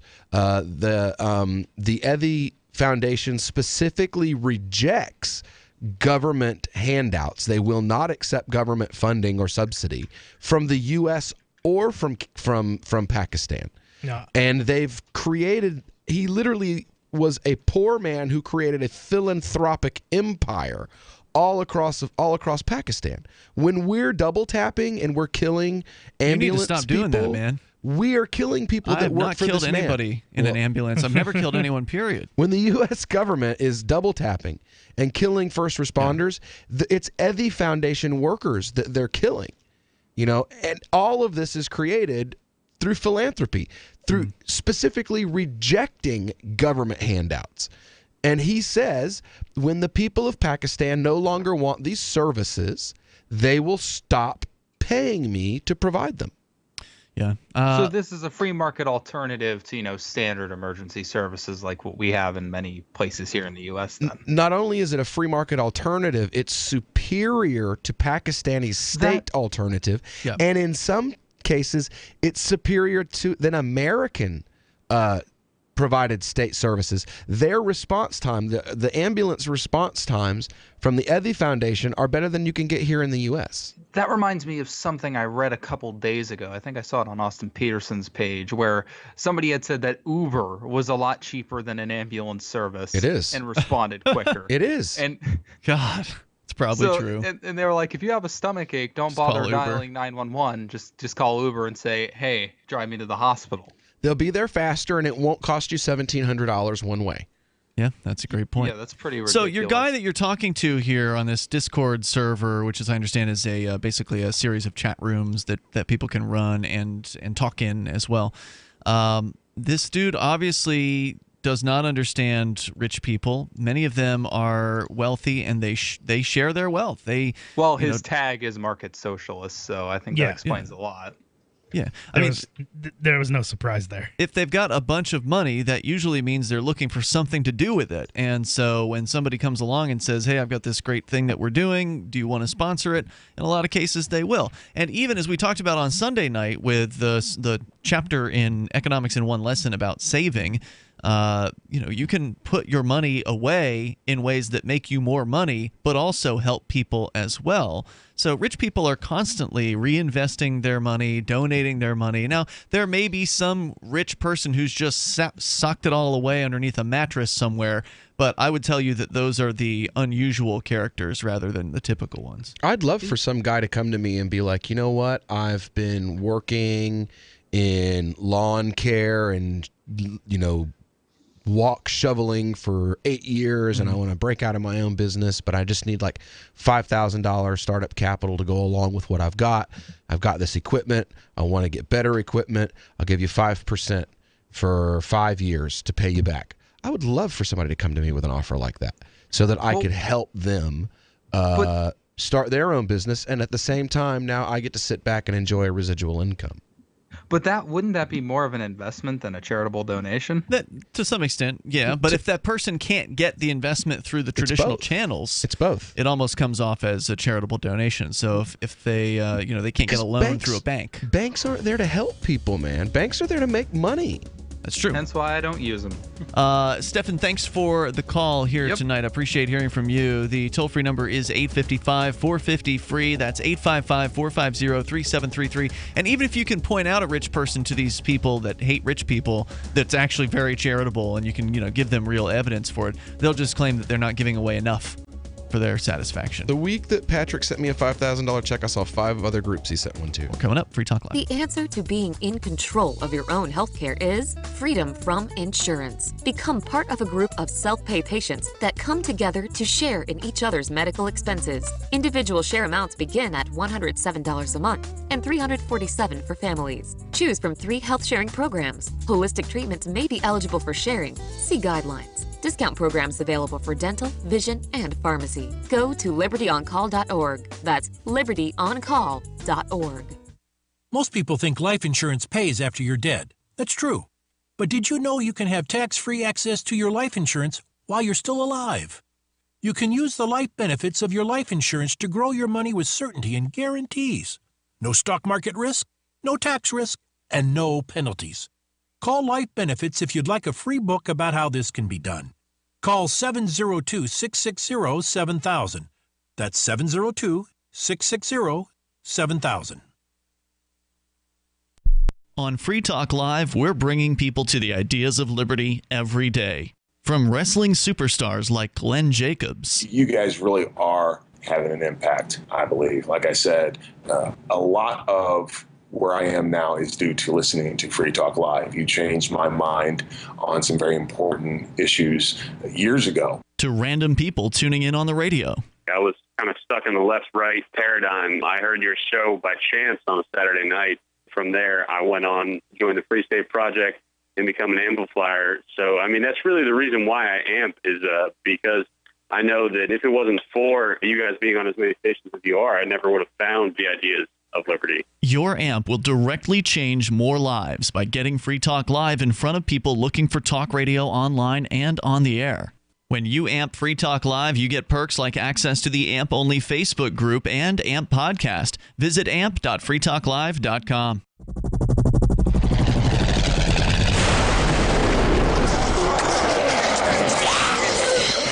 In Survivor Max 2, School Bites, Max must scavenge through a wasteland swarming with the undead. Desperate to find the medicine he needs, he discovers a community of survivors at his former school. Has he finally found the safe haven he's been looking for, or will he discover that school bites?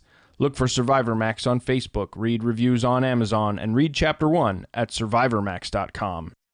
So you've heard all 3 hours of the latest episode of Free Talk Live, and you're still hungry for liberty-oriented audio content? Did you know that we have another 24/7 audio stream at LRN.FM? The Liberty Radio Network airs the latest episodes of some of the best liberty-oriented podcasts on the internet around the clock. In addition to recorded content, you'll also hear live shows like Free Talk Live, originating from our Keene, New Hampshire studio. So listen anytime at LRN.FM. That's LRN.FM.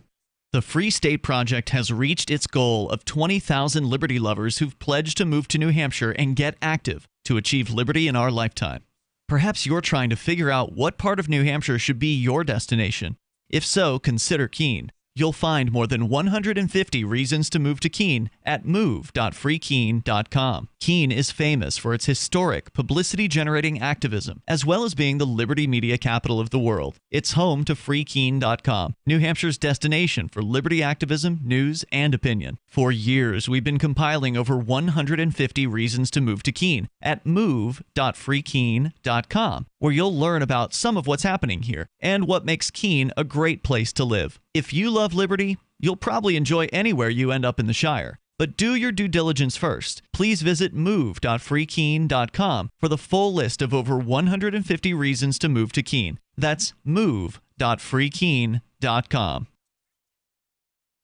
Do you love Twitter? Make sure you favorite the LRN.FM Twitter account so you can receive our tweets at twitter.lrn.fm. That's twitter.lrn.fm.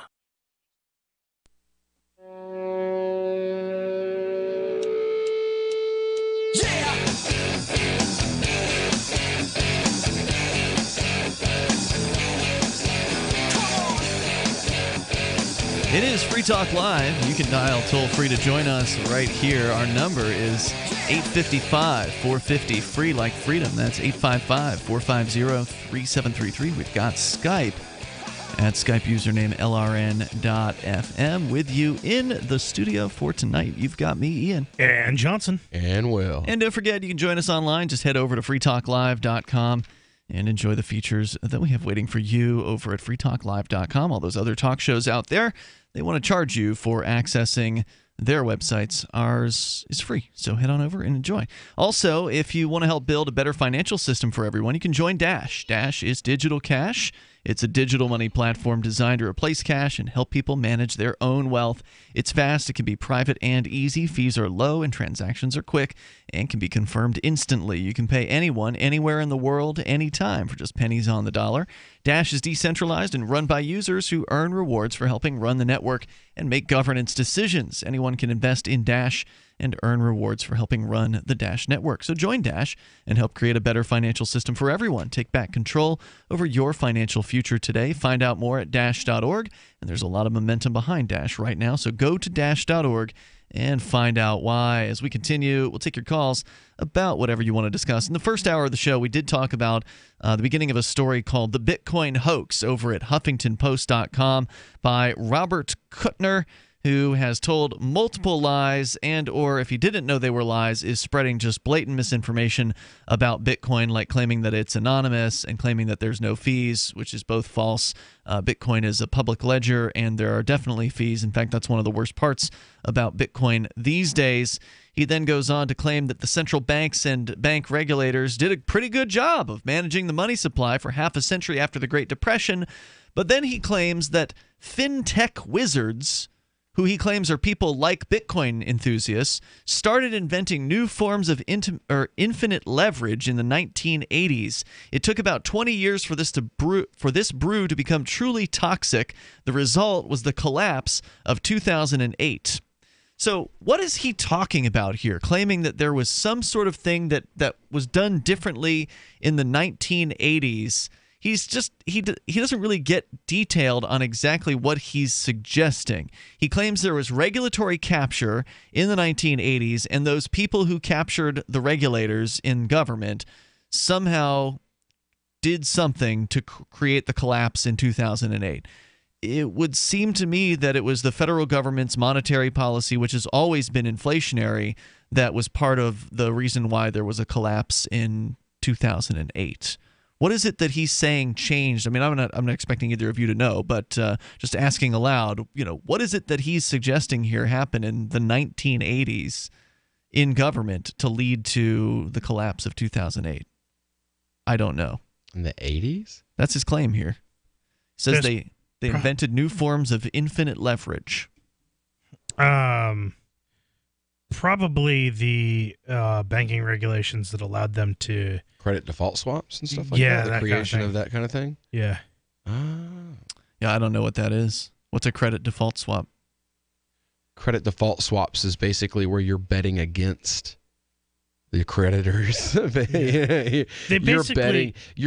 You make money if people default on their loans. Because they started packaging debt into these groupings of some good, some bad creditors to give them different ratings, like AAA rating, different ratings of these securities. Essentially, I guess you're buying like a security of debt, which is very strange in and of itself. Well, no, you buy the debt, and then because you own the debt, you get like whatever the profits would be of the interest if you own the debt. Right. But if people are paying on it, what they're doing is they're packaging different loans together in groups and selling them like mutual funds or stock options, basically. And what happens if you buy tens of thousands of those, and then there's something happens like, I don't know, all of the manufacturing and IT jobs in the country disappear in a 5-year stretch, then all the people holding all that bad debt, if you bet that the people would pay because they were AAA rated loans, which means that those people will pay, you lose your hat. But if you were smart, like some of the people were, and you say, oh, look, they're packaging garbage with AAA loans and calling them all AAA. This is built on shaky sand. Right. I'm going to bet against it. The people who were smart enough to leverage against the economy made boatloads. Well, he claims we have a lot of work to do in order to return the business of financial regulation and good monetary policy to Democratic control. Now, when was it that it was ever under Democratic control? Because it seems to me that the Federal Reserve was started by an elite group of bankers on Jekyll Island back in 1913 to benefit the bankers. So I'm not sure what sort of fantasy this guy's living in when he talks about democratic control over monetary policy. Just because you get to vote for people into Congress, of course you're usually choosing between terrible choices, but just because you get to cast a vote doesn't mean you actually have any kind of democratic influence on what goes on in Washington, D.C. as far as monetary policy is concerned. It doesn't matter whether it's Barack Obama or Donald Trump or George Bush. The monetary policy of the federal government continues to be print, inflate, inflate, inflate. And that, of course, benefits the government, and it benefits the people that are immediately connected to it, like the military-industrial complex that receives the printed money first before it's truly devalued by circulating through the economy. So, I mean, what kind of fantasy is he looking at here, saying there's democratic control over monetary policy? There's never been such a thing in the history of the United States. As long as the government's been in charge of printing money. If you want to talk about democratic control, look at cryptocurrencies. There are actually cryptocurrencies with voting systems baked into them. Yep. So if you are interested in seeing how different control structures can work, go to Discord. Well, now Discord, they're different servers, right? But you have to know where to go, don't you? You can get tapped into all the people who are working on these different kinds of currencies, and you really get a feel for what each different community finds important. Some of these communities are strictly profit motive driven, and they're very open about that fact. And you get that from the way they talk to each other and the way their posts are done in these chat rooms. And then there's other coins, and I keep going back to Vertcoin, partially because they're going to be a sponsor of our new radio show, but also because their community I'm a part of, and I'm friends with a lot of the people there, and they have a very democratic system. Like, it's all about like community and, keeping things local type, that kind of thing, like they don't want mining to be concentrated in the hands of like 16 mining pools in China. They want everything to be very decentralized and very voluntarist in nature. And you get that feel from the way they talk. But then you can go into other ones and you can feel like you go to Netcoin. those people are straight up statists, and you could hear it by the fact that they're very, like, they're happy that they might get recognized for some government regulation, you know. Yikes. So it's like the microcosm of what democratic economics could look like, because you see every kind of economic model within these different. You have Putin coins, and if you don't for like Christ's it, sake. you can walk away. If you don't like it, you know, if you don't like the way one of them's organized, that's right. You can opt out of Cash that particular. out and put it in something else. Right. So he goes on. He says, but if you think that task, talking about monetary policy, can be entrusted to an algorithm, consider this. It's an old idea. Economists Milton Friedman and Friedrich Hayek advocated putting the money supply on autopilot. Again, this guy is either intentionally misrepresenting cryptocurrency, or he is totally ignorant and doesn't know what he's talking about, because the idea that Bitcoin or any of these other cryptocurrencies that are different from Bitcoin in a variety of different ways are just some algorithm ignores the fact that they are curated and programmed by human beings who are constantly updating those programs over time. Unlike the dollar, where you're lucky if you get some new security feature put in once every 20 years. I mean, the government money doesn't get updated in any meaningful fashion, whereas with Bitcoin and these other cryptocurrencies, they've changed some of them over time. There's more coming up here. You can join us on Free Talk Live. Crimes of the Crown by Captain Mark. The Crown casts the world in shadow and claims to be our guiding light. Cowards clamor for security from boogeymen and ghost stories, while I say these hobgoblins are imaginary. I say those they propped up as our liberators are now subsisting on our bondage. I say there is freedom in the black, and that's exactly where we intend to go. The Crown banishes its own officers for exposing its crimes and tortures dissidents to the brink of madness. It dominates the globe and swallows the wealth of generations, leaving only blood and excrement. The Crown calls it piracy to explore frontiers beyond its grasp. So the time has come for us to define the conduct among pirates. I say the Crown has trampled our necks long enough. Need decentralized solutions to centralized problems? Looking for a community of like-minded scoundrels? Or just want some swag to let the Crown know what you think of it? Join the conversation at pirateswithoutborders.com. We won't be hard to find. Kiss your credit card debt goodbye. I'm Pharmacist Keith. Dr. Wallach, the Dead Doctors Don't Lie guy, and myself want to show you how to achieve financial peace, creating an extra income that will last for years to come by joining Dr. Wallach's crusade, spreading his message of better health. To learn more, visit radio.recordedvideo.com. That's radio.recordedvideo.com, radio.recordedvideo.com, or call 866-257-3105 for a recorded message.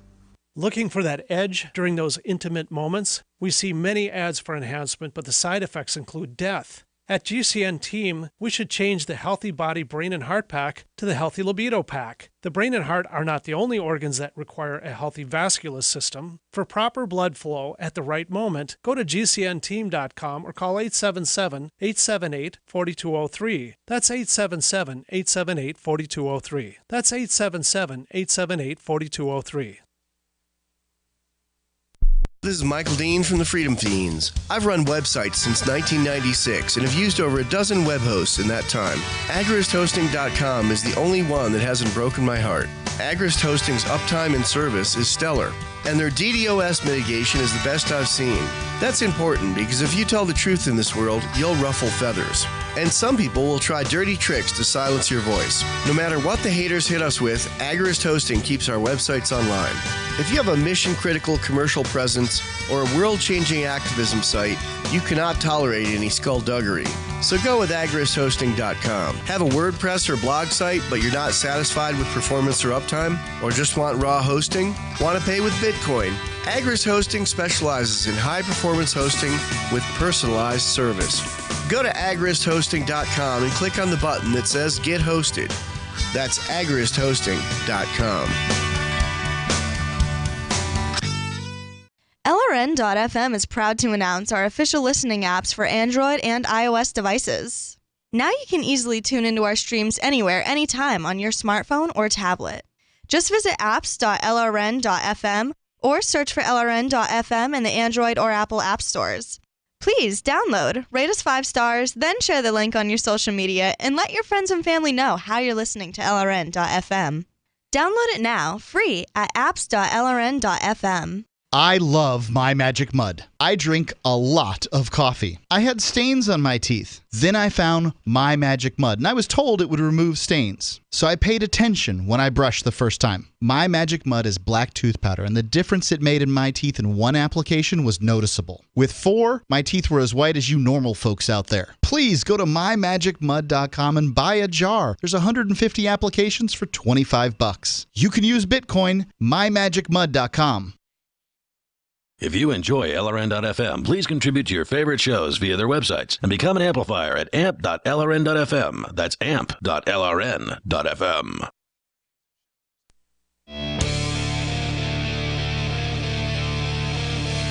This is Free Talk Live. Dial toll free to bring up whatever you want. Our number is 855-450, free like freedom. It's 855-450-3733. And you can join us online. Head over to freetalklive.com and enjoy the features that we've got for you there. They're completely free. Once again, that's freetalklive.com. As we continue here, do want to remind you about freetalklive.com's AMP program. You can join us over at amp.freetalklive.com. It's $5 a month with PayPal or credit card, or if you want, you can send Bitcoin Core to the AMP program. Just head over to amp.freetalklive.com. You'll get perks like access to the AMP-only call-in lines, the AMP-only podcast, and more. So head on over to amp.freetalklive.com. Makes a big difference for us when you do it, and it helps us get on more radio stations around the country and bring new internet listeners on board with the ideas of freedom. Once again, that's amp.freetalklive.com. More about the attack against Bitcoin by HuffPo, Huffington Post's Robert Kuttner, who claims that it's a hoax. He says that economists like Milton Friedman and Friedrich Hayek, who are generally considered libertarian-minded folks, advocated putting the money supply on autopilot. Now, I don't know exactly what he means when he says that. I think he means letting the market handle it, but I don't intimately know of Friedman and Hayek's works and writings. But generally, I would think that they would want the marketplace to handle money, which, of course, cryptocurrencies are a great example of the market of money. That, as you pointed out earlier, Will, there's no regulation, basically. So anybody who wants to can get into cryptocurrencies. Anybody who wants to copy the code of one of the existing cryptos can copy it and then tweak it and release their own and try to compete. It's simpler even than that. James Lovejoy didn't write the Vertcoin algorithm. The Vertcoin algorithm was a fork off of Litecoin. When they wrote an ASIC for Litecoin, Vertcoin was forked off of Litecoin by people who didn't want an ASIC mined coin. And then it just lay dormant. It just never went anywhere. That happened in 2014. Then in 2016, James Lovejoy came along, teenager, literally, teenager, like 16, 17 years old, genius, decided that he didn't like ASIC mining. He started mining Bitcoin when he was like 12, and you could mine it on your computer, and it got harder and harder and more expensive, and he decided he didn't like that. So he went, and he basically went to the people who were over the Vertcoin coin and was like, look, man, I want to take this over. And they were like, all right, here you go. And sold it to him. Because they figured it was dead. Yeah, and he took it from something that was worth 5 zeros and an 8 in front of it to something that's worth about $8 a coin now. Wow, and it's incredible. In 2 years' time. And I mean, because he didn't have to ask anyone's permission. Didn't have to ask anybody's permission. Just a smart kid went and asked these guys. And like you said, you were like, all you got to do is copy the source code. You don't even have to do that. You can go to the graveyard of tens of thousands of failed coins that are out there. Bring one back to life. And literally buy one from the developers and bring it back to life if you have the ability. Incredible. So he claims if that policy, he's talking about the policy of money on autopilot, if that policy had been in effect when the financial collapse of 2008 occurred and the economy had been left to the tender mercies of the invisible hand, all of the banks would have gone bust and the economy, instead of experiencing the Great Recession, would have been in total collapse. Well, okay. First of all, if the policy of money in the United States was hands-off, then you wouldn't have probably had the financial collapse in 2008. It was the government who created the interest rates and the situation that allowed these banks to use fractional reserve banking to basically create money out of thin air and loan to people, because that's one of the perks of being a bank is you're basically all these different banks out there, they're essentially franchises of the Federal Reserve. I mean, they may have different names, they may have different operators and different board members, but ultimately they all got to play by the same Federal Reserve System rules. Yep. They all report to the same guy at the top. Right. So would it have been such a terrible thing if there was a hands-off policy? Well, I would say we'd been better off because the recession never would have happened. But even if it had, their way they wanted to get out of it was by printing more money, right? The quantitative easing, as they called it, when they gave a bunch of money to GM and the auto companies and the banks. I mean, it was just they solved the problem only by kicking the can further down the road. The economic reckoning is going to come at some point. Going on, he claims Ben Bernanke is a Friedman enthusiast who was the chairman of the Federal Reserve. I mean, that's what I'm saying. This guy is just he's just straight up lying here. Oh my God, that was so funny. I got choked on my uvula. Right. Ben Bernanke, the chairman of the Federal Reserve, acknowledged the hands-off policy was the opposite of what was needed. Well, duh, he's the chairman of the Federal Reserve in the same way that Greenspan, who was his predecessor, used to advocate for gold and silver way back in the day. He changed his tune as soon as he got power in his hands, and he's now still acts like he's got power in his hands. So going on, he says, so the next time the wizards of speculation produce yet another financial collapse, who are you going to call? Bitcoin? Sorry, there's nobody home. Meaning that there is no one to call it Bitcoin. That's probably the only true statement he's made in the article so far, is that there's no customer service line. There's no Bitcoin company. There's no organization behind it except for the individuals who choose to mine it and the individuals who choose to program it. He finally says, I realize I'm an awkward company here. The CEO of J.P. Morgan Chase, Jamie Dimon, who helped bring us the financial collapse, doesn't like Bitcoin. The big banks don't like the competition, right? That's actually true. Yeah. Dimon said, quote, no government will ever support a virtual currency that goes around borders and doesn't have the same controls. It's not going to happen, unquote. And we did read Dimon's comments at the time when he made them. The article says, Dimon's right. The world's central bankers should shut down virtual currencies as both an invitation to money laundering and as a threat to monetary stability. Well, first of all, the central bankers cannot shut down cryptocurrency. I mean, they would if they could. Whatever, Chicken Little. Whatever they could do to stop cryptocurrency, they're going to do it. But they can't. Henny penny, man. It's henny penny. It's the sky's falling? Yeah, man. The sky's falling. The sky's falling. Oh, no. Help me, help me, help me. Right. Whatever, when he says a threat to monetary stability, does he mean it's a threat to the government currencies being able to print as much as they want? If it is, good. Yeah, because there's no monetary stability out there. All you got to do is look at what $100, like you were explaining earlier, Johnson, what does $100 get you at the grocery store today versus 20 years ago versus 20 years before that? Now, let's be fair, though. That's not true. You say there's no monetary stability, and I would say that there is monetary stability. The monetary has stably gone down for the last 100 years. It's been a very steady decline for the last 100 years. I don't know if that's the right word, though, stable for a decline. I'm not sure if you can twist it that far. Well, steady, maybe not stable. Yeah, it's steady. It's a pretty straight line. Some central banks, he says, such as the Bank of Japan, are planning to create official digital currencies for cheap or free transactions, but in a context of regulated monetary policy. Europe has long had a less whiz-bang version of this known as gyro transfers, or gyro, I'm not sure how you pronounce it, G-I-R-O, in which people instruct their banks to make payments on their behalf to vendors' banks rather than writing checks. And if the issue is more competition, the remedy is to break up the big banks, not to return to a digitized version of 19th century boom and bust credit creation. I may agree with Dimon on Bitcoin. I agreed with Steve Bannon on not going to nuclear war with North Korea, but that doesn't mean I support either Bannon's racism or Dimon's predatory banking. Finally, he says, in sum, we should be hardly surprised that Bitcoin is on a wild speculative ride. That's the essence of privatized credit creation.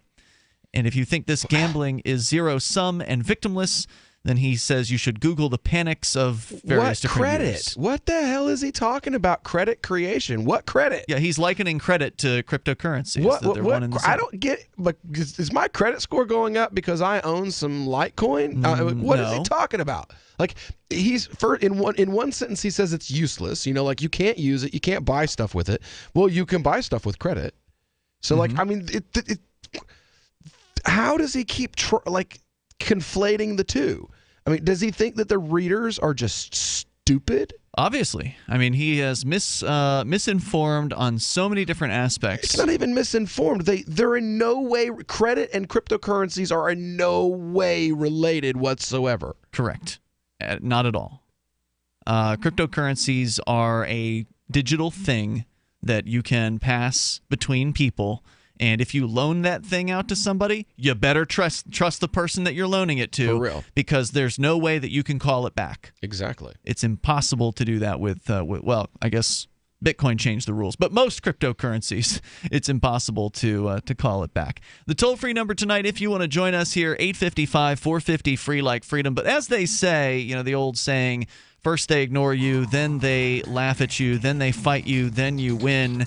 Cryptocurrencies are solidly within the then they fight you phase, because if they meant nothing, if cryptocurrencies were just this little digital trinket, then people like this wouldn't be running, you know, full-page articles attacking it, because the banking gods are very threatened by this, and they're scared, and they should be. Hour number 3 is coming up here. We're going to talk about the 70s. We'll go back in time with Johnson in moments. It's Free Talk Live. It's about time something new came along for better selling and buying online. And I found it. What now, Marge? It's buysellmakeoffer.com. Never heard of it. It's a brand new company. That's why you've never heard of it. It's the newest and best way to sell any products online. I did all the research. Sell my car? Yes. Our home? Yep. My golf bag? Your golf clubs. All of them. How about your purse collection hoard? Hey, now. You said any product. Right. I did. We get 30 days free. Really? Packages starting from only $9.95. And buysellmakeoffer.com will never charge item fees ever. Never. And this is cool. Listen to this. You can even use Skype or video to show your items. That's cool. Yes. All we have to do is go to the website, sign up, and then load our stuff to sell. I love this site. Buysellmakeoffer.com. Buysellmakeoffer.com. You got it? Buysellmakeoffer.com. Buysellmakeoffer.com. Better selling, better buying. Ross Ulbricht was convicted in early 2015 of running the infamous Silk Road Underground Market. The Silk Road was a gift to humanity and helped reduce the harms brought on by drug prohibition. For this good deed, Ross has been sentenced to life in prison with no possibility of parole. Now, an appeal is Ross's only chance, and he needs your support. Please visit freeross.org, where you can contribute via various methods, including Bitcoin. Visit freeross.org. That's freeross.org. There are lots of ways to listen to Free Talk Live. Our podcast has been around since podcasts began, and now the FTL feed is loaded with content besides our full show archives. Did you know that we make it easy for you to customize your podcast subscriptions? We have different feeds, one that includes only our full shows, one with just the Daily Digest, and one with just the Edgington Post. You decide what you listen to. It's quick and easy to customize your feeds at feeds.freetalklive.com. That's feeds.freetalklive.com. You're listening to the live edition of Free Talk Live. Hour number 3 is next after the news here on the Liberty Radio Network at LRN.FM. From Keene in the Shire, the Liberty Media capital of the world, this is Daryl W. Perry, host of FPP Radio News for Tuesday, December 26th, 2017. Silver is trading at $16.44 per ounce. Gold is valued at $1,278 per ounce. Bitcoin is trading at 4.5 cents, and the average price of Bitcoin is $15,155. Antiwar.com reports the latest round of UN sanctions against North Korea, imposed last week, say a substantial limitation on processed oil products like diesel fuel and a 24-month order for all North Koreans working overseas to return to the country. The sanctions were unanimous among the UN Security Council, including rare support from China and Russia. North Korea was harshly critical all the same, terming it an act of war. Still, experts say the new sanctions, like so many UN sanctions, are going to do do a lot more to harm the average civilian in the destitute country than they will the government itself. The limitations on fuel, for instance, mean that what fuel they can import will be given to priority consumers like the military, while more civilian use will be termed non-essential. This has been a long-standing problem with international sanctions worldwide. Governments are necessarily in a much better position to circumvent society-wide sanctions, and far from weakening them, such sanctions end up straining the average citizen and making them more dependent on the government for basic support, increasing the government's control over the population. For over 40 years, Roberts & Roberts Brokerage has been a trusted source for buying and selling precious metals. Gold, silver, platinum, and palladium. They don't feed the banks. They're Bitcoin preferred and have removed the minimum purchase amount for all orders paid in the digital currency. Call Roberts & Roberts Brokerage today for knowledgeable advice on buying and selling precious metals and a forward-thinking approach to new technologies. 800-874-9760 or visit online at rrbi.co. UPI reports parts of Maine could see record-breaking snowfall this winter, but the state is running short of snowplow drivers. According to the Wall Street Journal, Maine's Department of Transportation has about 50 open positions as it faces an expected 30 snowstorms during the rest of the winter season. But the state has the lowest unemployment rate in the country, and filling the snowplow position has proven to be difficult. Del Doty, the Maine Transportation Department's Director of Maintenance and Operations, told the paper, "It's really the shortage of workers." The Maine DOT pays drivers between $13.54 and $18.46 per hour, with winter bonuses of up to $1,000. To deal with the shortage, state officials have looked outside the state for help. The state hired Ohio-based First Vehicle Services to provide 10 year-round hourly workers in 2 Maine cities, with the potential to add 40 more. The company will use equipment and vehicles provided by the state, according to the Portland Press-Herald. This is the second year in a row the Maine DOT has had difficulty filling the snowplow driver positions. Doty said, "We struggled last year to keep the plow truck drivers in the seat in the 2 most populated counties in Maine. We want to provide the public with the level of service they demand." In 2115 New England, there are no borders, no states, and no regulations, yet never has a more peaceful and prosperous place existed. But Mr. Drake Security Company has seen better days. Faced with the prospect of waning power, Mr. Drake intends to replace the anarchy of New England with a government. But at what cost? Will anybody care? And can anyone stop him? Anarchy in New England by Joe Jarvis is available from Amazon.com and all major bookstores.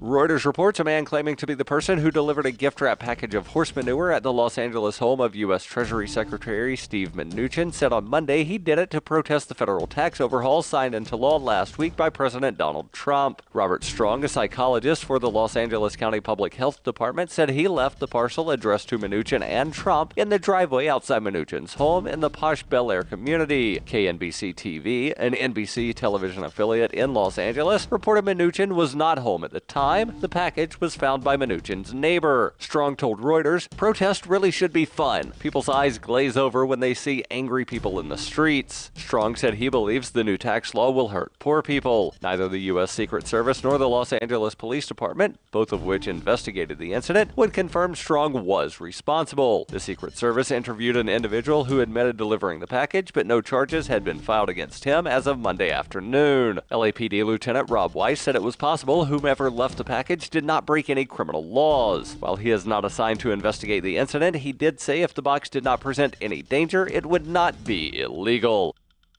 This has been FPP Radio News. Online at fppradio.com. Every 44 seconds, someone in the United States suffers a heart attack. In 9 out of 10 instances, the heart attack victim will fail to theatrically stumble to the ground and grasp their chest. Don't be a statistic. A heart attack occurs when oxygenated blood is obstructed from flowing properly to the heart muscle and requires victims to act quickly by lurching around with one hand clutching their chest and the other hand reaching out for drapes, blinds, or tablecloths to violently yank out. The first 30 seconds of a heart attack is a critical window. If standing at the time of an attack, move into what is known as the L position by doubling over and grimacing in an unnaturally strained fashion.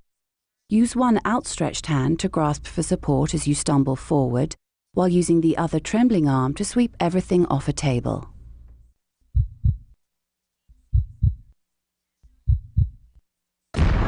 This This is the Onion News Network.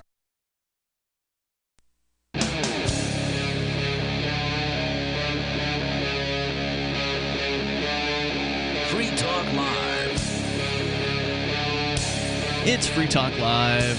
We're launching into the third hour of the program. As always, you're invited to join us here. Our toll-free number is 855-450, free like freedom. That's 855-450-3733. With you in the studio here tonight, you've got me, Ian. And Johnson. And Will. And Skype in at Skype username LRN.FM if you want to join us and bring up whatever you want. Also, toll-free number 855-450, free.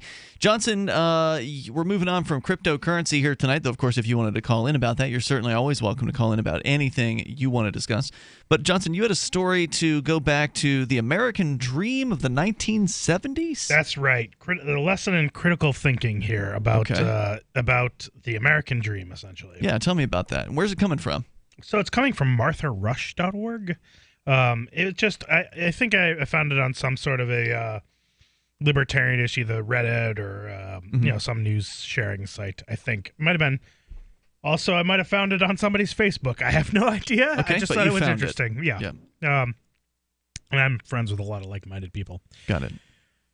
So this article starts out with a picture of this person's parents' home circa 1979, which is actually interesting because it looks remarkably like what my house looked like when I was a child as well. So, the question it asks right up front is, are Americans' lives getting worse, or does it just seem that way? One of our core responsibilities as high school teachers is to help our students develop critical thinking skills, to learn to question assumptions and challenge common sense. It's something that we humans are bad at, as a rule, for all sorts of complex psychological reasons. We're much too easily influenced by what other people say, and we tend to seek information that supports our biases. Still, we can and must do better. As teachers, we need to incorporate critical thinking into all of our lessons. I'm presuming here that this Martha Rush site is probably dedicated to, articles about helpful things for teachers.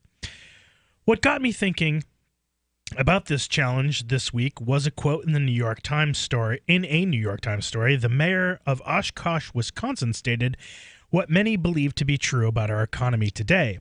People are working similar jobs to what their parents did, but are not able to maintain the same lifestyle. This is taken as a given in our political discourse, that our standard of living has fallen from our parents' generation. It's practically part of our national mythology. It wasn't questioned in the article. But has our standard of living really fallen? It's an interesting question. Every year I explain to my econ students what life was really like for my family in the 1970s and for typical American families in the 1950s. But it would be interesting to take that lesson one step further. This year, I'm going to have them calculate, what would it cost to replicate my parents', or better yet, their grandparents' standard of living today? Do today's household really need to work 2 jobs to do it? Let's start with a few basic facts. Facts we seem to have collectively forgotten. When my dad was my age, 50, this again from the perspective of the author, it was 1979. Here are a few things you might remember about that time if you grew up in a similarly middle-class, college-educated family in the 1970s. Let's take off the rose-colored glasses. We had no computer or internet. We had no video game system. We had no stereo system, just a simple record player. We had no cell phones. We had one house phone with no fancy features, like call waiting. We had one TV, but no cable and no fancy surround sound. We had no central air conditioning. We had no microwave. We had one car, a late model Chevy Impala with broken air conditioning.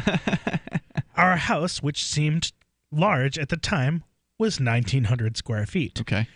My brother and I played rec league sports. We had no traveling teams. We ate basic 70s meals, meaning no fancy produce, never heard of kiwi or cilantro, and usually ground beef or chicken, not steak or fish. I didn't know you could buy spinach fresh, and organics? Forget it. We rarely ate out, even at McDonald's, and it was a big deal when we did. We only used long distance to call our grandparents. We went to the mall once a year to buy a handful of new clothes, and the rest of my clothes were hand-me-downs and no designer stuff. Our vacations were once a year, always by car, and usually to a rented cabin on a lake. We thought we were living large when we got a color TV and a dishwasher. Right. So what would it cost to live at my grandparents' standard of living now? I ran the calculations based on buying their house at its current market value, about $500,000, with 20% down, buying a new Chevy Impala, and budgeting $800 a month for groceries for a family of 4. And yes, I included property taxes, heating bills, and basic health insurance. My best estimate, it would require a pre-tax income of around $60,000 a year. Yes, despite the huge increase in housing costs, $60,000 a year. That's just $1,000 more than the household median income in this country, meaning the typical American household could probably afford my parents' 1970s lifestyle, and they could afford it on much less in Oshkosh, Wisconsin, where you can buy a 1,900 square foot house for about $70,000. Okay. So why are we so convinced that our standard of living has fallen? I think it's because we are simply incapable of making these kinds of comparisons on a casual basis. We can't fathom what it would be like to live without the conveniences and extravagances we have today. No cable TV, no cell phone. Are you asking us to go back to the Dark Ages? If we were to have an honest dialogue about our economic problems and potential solutions, we need to acknowledge that the typical American standard of living has improved dramatically, at least in terms of the stuff compared to our parents' generation. Well, that much is true. Mm-hmm. And a lot of the things that was it a she who wrote this, or I believe so. Yes. A lot of the stuff the article mentions is technology, right? They talk about TVs, they talk about phones, they talk about computers, and this particular area has had a tremendous increase in effectiveness, efficiency, lowering costs, increasing the power and the ability to use these devices, increasing their proliferation across the United States. So there's no doubt that technology is far better today than it was in the 1970s. But the costs of living have more to do than just what kind of phone you have or what technology that you have access to. And I think the suggestion when people say that their standard of living is different or worse today, I think they're kind of looking at overall the idea that the amount of money they're making doesn't keep up with inflation, for instance. Right. And so, the government keeps printing money, but the wages that people take home do not rise equal to the inflation, and so they tend to fall behind, which means that over time, even if you're making the same amount or even slightly more, you may not be able to buy as much, even though the phone you buy is better than it was 10 years ago. Well, like a simple thing I would say would be like work boots, okay? I've lived in a family where work boots were a normal thing to buy since I was a little bitty boy. Yeah. The wages in my family have never really gone in a northern fashion. Factory work, well, the factories that my grandfather worked at are all shut down. But like the mechanic work that my other grandfather used to do is still paying about the same wage that it did in the 80s. That's to bad. work for Toyota. Yeah. It's maybe gone up 10%. But a price of the Red Wing work boots that he wore has gone from $49 to $69 when he was buying them to $150 to $200 plus today. So the costs have risen by 2 to 3 times what they were in that 20-year stretch, whereas the income level for most jobs on the lower end of the spectrum, at least the economic spectrum, those wages have stagnated. Minimum wage when I was 14 years old was $5.50 an hour. 25 years later, 30 years later, it's $2 more. I think the point, though, that this everything costs more. I think the point that this article makes is that, maybe, and I don't know if this is true of the boots, but I mean of a lot of things. Like, for example, maybe the new Red Wing boots have like a certain type of safety toe that's a composite or something like that. Or that kind of thing. Steel toe. Think about it from this perspective. First of all, Will, not everything's more expensive. Some things got cheaper, like technology gets cheaper for what you're paying for it. Certain manufacturing processes get better, but there's only so many people that need work boots, whereas with phones, everybody supposedly feels like they need a phone. So there's more development, there's more money going into that, more costs being reduced, more coming up. I got my Blink home security system delivered right to my door. I downloaded the app and it walked me right through the easy setup. Even with my complicated router system, I was done in like 10 minutes. Now it notifies me whenever something moves in front of the wireless cameras, or I can just check it whenever I want right from my phone. And I got you a deal. Get 3 Blink cams for what the other guys charge you for 1, plus an extra 10% off. Visit blinkprotect.com/FTL. blinkprotect.com/FTL. blinkprotect.com/FTL. Thinking about getting into cryptocurrency? It's time you looked into Dash. Dash is digital money that you can use to send instant and private payments anywhere for pennies. Dash offers a decentralized network where miners are rewarded for keeping it strong and safe. Dash has made a huge impact in the crypto world. Start your journey. Check out Dash.org for more information and get in now on the future of cryptocurrency. Dash.org. The Bitcoin.com wallet is a simple and powerful full-featured Bitcoin Cash and Bitcoin Core wallet that allows you to send and receive either currency with anyone, anywhere in the world. Download the Bitcoin.com wallet for easy and secure access to your Bitcoin Cash. It's perfect for beginners, and the Bitcoin.com wallet makes using and holding Bitcoins easy. No logins are required. The Bitcoin.com wallet is available for Android, iOS, Windows, Mac, and even Linux. Learn more at Bitcoin.com. Cryptocurrencies are successful because of good technology. The liberty-loving voluntarists who founded Zencash in 2017 took the best tech, like zero-knowledge anonymity and decentralized autonomous organizations, and are creating a secure platform for money, messages, and media that can be sent to anyone, anywhere in the world. Zencash is a cryptocurrency dedicated to peace, anonymity, and decentralization. Find out more at zencash.com. That's zencash.com. Is spreading the message of liberty, cryptocurrency, and peace around the globe worth $2 per month to you? As you may already know, in addition to our internet feed, LRN.FM broadcasts on free-to-air satellite across North and Central America, as well as Sub-Saharan Africa. And we've been available on satellite for free 24/7 since 2010. The LRN.FM free-to-air satellite signal is reaching some of the most oppressive regimes in the world, and there's no doubt our ideas are making an impact. You can learn more about the channel's impact by watching the 3-minute video at fund.lrn.fm. If you'd like to help free minds globally with our ideas of liberty, cryptocurrency, and peace, you can donate as little as $2 per month via fund.lrn.fm.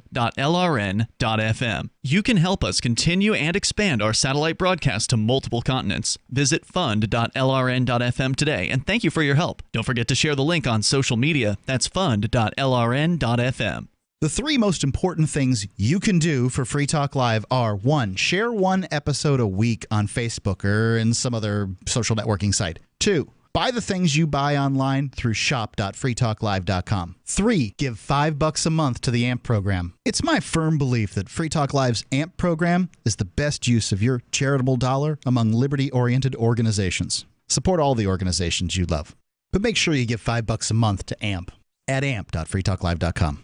So you've signed the Shire Society Declaration and are planning your move to New Hampshire to be around more liberty-oriented people. Next, sign up for the Shire Society Forum at forum.shiresociety.com. There are a bunch of people there who are already in the Shire, and they want to meet you. If you're already in the Shire physically, you should also come by the forums. Remember, not everyone uses Facebook. New people are signing up for the Shire Society Forum every month, so drop in and say hello at forum.shiresociety.com.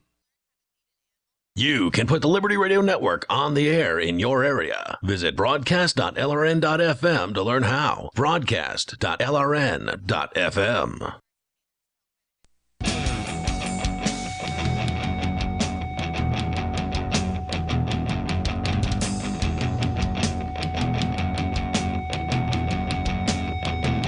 Free Talk Live. Dial in, toll free to bring up anything you want. Here our number is 855-450-FREE like freedom. It's 855-450-3733. We've got Skype as well. It's Skype username LRN.FM. With you in studio tonight, it's Ian. And Johnson. And Will. As we continue here, you can, of course, bring up anything that you want. We're talking about the standard of living. Is it lower today than it was in the 1970s? The argument from the article you're sharing, Johnson, thus far at least, is that it's actually higher because technology.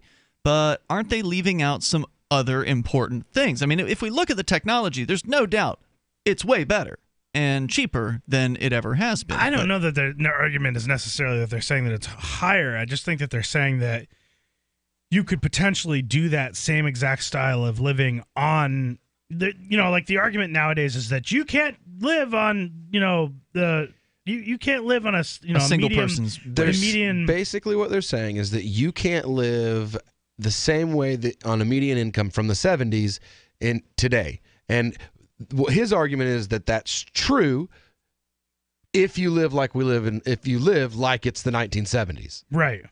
They're saying you can live for a decent price today like they did in the 1970s. As long as you live like it's the 1970s. So as long as you don't take part in any of the technological advances that make it the 2012, 2025, so that would put you behind the ball to some extent then, right? Yes. Basically, if you live like if you go buy a rotary phone and you don't have an answering machine and you get MCI, if you can find them anymore, and you get like a regular old school long distance, no cell phones, no computers, no video game, no nothing like that. You just give up. You become what do they call them? Anarcho-primitivists. Right. If you become a primitivist, then you can live like our parents did in the 70s. You can have a comfortable middle-class income on $60,000 so long as you give up everything that makes it the modern day. And the funny thing is too, that I think the article made an error because there's a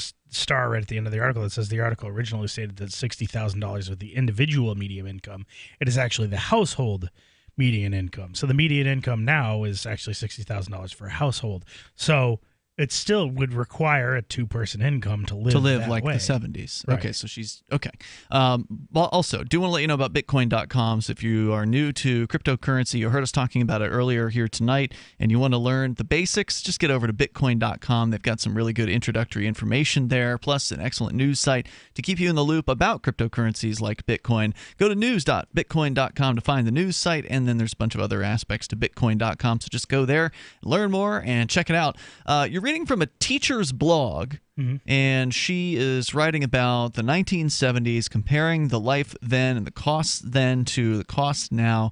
Do continue. So, I mean, we're basically at the end of this article. She says, I think this is she, if we're going to have an honest dialogue about our economic problems and potential solutions, we need to acknowledge that the typical American standard of living has improved dramatically, at least in terms of stuff. That's compared true. to our parents' generation, it's our expectations that have changed. We'll be doing our students a service if we help them to learn that these kinds of questions and to seek supporting facts for themselves rather than just accepting what the people assume to be true. Hopefully, they'll find it interesting too. And that's basically it. I mean, so she is arguing that on the basis of stuff, the standard of living is higher, meaning more choices, as she pointed out, in the food that we can purchase, more choices in the technology that we have access to, the entertainment that we have. I mean, I definitely remember the early 80s. So I definitely remember, growing up at a time when, when MTV played music videos. Yeah. When, when arcades were just starting to become a thing. Arcades were awesome. And now they're gone. Yeah, exactly. Mostly. There's like these big arcades. Didn't you go to one recently? Was that in New York City? I did. I went to a Dave and Buster's. Yeah, and that's like an adult arcade, right? Yeah. Where they serve alcohol. Yeah, that's right. And the games are like... You actually they do it on a card. It's like a card thing. So you're buying like your tokens or whatever. Like not really, they're not physical tokens. It's so you swipe a card? Yeah, it's all on a card now. No more tokens. And points. What's actually kind of cool is the tickets. You know how you would win tickets? And you'd have those huge things of tickets or whatever. Well, the tickets go on the card too. Really? So that's kind of interesting. That I haven't seen. Yeah, so that's actually is it still cool the chintzy toys that they give you, or they like No, actually, some of them were pretty cool. I mean, what I won and then promptly lost, and I was very disappointed with that, was after our one little day of play was the world's smallest Rubik's Cube, which I kept in my pocket, and I was going to bring it to put it on my desk at work. That is a chintzy toy. I dropped it out. It was actually kind of cool. That's a brand name. It was a Rubik's Cube, working Rubik's Cube that was like 1 inch by 1 inch, not even. I don't know. It was very cool. Usually at these arcades, it's just like it costs like 9,000 tickets. I mean, for what we did, in like we were only there for like an hour. Oh wow! What'd you spend? That was like after 10, an didn't you hour say you play. only spent like $10 on a card or something like that? Yeah, something Give like me that. $5 like and some skee ball, baby. That's I'll not win bad. you some tickets. You would love the arcade out in Laconia. Yeah. There is this really because all old 80s games. Yeah. Yeah. It's like a museum basically, but you can play. Right. Like most museums you can't touch anything. But The largest Where's arcade Laconia in from New here? England or something like that? Or is it's it a in the monster. world? I don't Where's know. Laconia? My kids are out of school, yo. Like, you're giving me ideas for stuff to go do. Oh, yeah, absolutely. It's on the east side of the state. So it's about an hour and a half. Close to Manchester? Northeast of that. It's more like east of Concord. Anyway, it's called Fun Spot. I've been there one time, and if you spent my girlfriend and I at the time, we spent $20 and just got a load of tokens, and we were there for a few hours just playing games. We had more tokens than we really even wanted to play with. It'll set me back a bill because I've got 5 kids that want to play video games, and then I want to play too. But oh yeah, these are going to take you back. All these games are going to take you back, dude. There's games Let's play some Burger Time, baby. There's games there. I bet they've got that one too. There's games there that are older than me. Right, like they have working versions of like Pong that go back before 1980. So I'm super excited. All the Atari TSR 2600 games. There's a new thing that has happened this year with these mini games that you can get at big box stores that are like maybe 3 feet by 1.5 feet, maybe. And just size wise, I don't really know what you would compare like something about this big to. What is it? I don't know. So they now have these miniature pool tables. Like, I don't know if there's table tennis, but the one my girlfriend got for us, that I haven't had the chance to test it out yet, but she got us this mini air hockey table that's like, you unfold it or whatever, but it's tiny. It's like this, but it's got the little holes that blow air through. So it's like this tiny little air hockey table, and it looks like it's going to be really fun. I don't know. And they also had a mini pool table that's like, again, like 3 feet by 2 feet or something like that. Not even. It's not for small children. It's like it could be for small by children. It could anybody? be for small children, but it is intended for use by anybody. My brother-in-law, my older brother had one of the mini pool tables. It's about this big. It's just, and it was the same thing. It was, you could convert it into the hockey. Right. You're gonna have a blast. Yeah. It's so much fun. Yeah. All right, more coming up here. If you want to talk technology, the standard of living, because I think there's more to say here if we want to continue. Or if you want to nerd out with me and Johnson. Yeah, we can talk arcades. We can talk arcades. I'm down with that. I think I had something related to gaming. Oh yeah, the new gaming is a disease thing. Gaming disorder article that just came out today. There's more coming up here. It's Free Talk Live. Hi, this is Ted Anderson. I'm here to tell you about GCNtelecare.com, a team of board-certified doctors assisting you 24 hours a day, 7 days a week, 365 days a year. Within 15 minutes of registration, care your family can afford. Revolutionizing the healthcare industry, virtual consulting providing diagnosis of non-emergency medical issues by phone or secure video on computer or smart mobile devices. GCNtelecare.com, virtual care anywhere. If you or someone you care about loves outdoor adventure, then check out slingbow.com for some unique holiday gift ideas. That's slingbow.com, where we have some innovative new products for the archer, hunter, or bow fishing enthusiast in your family. Now through January, use the promo code HOLIDAY to get free shipping in the US or Canada. And from all of us at Slingbow Industries, have a safe, joyous, and peaceful holiday season.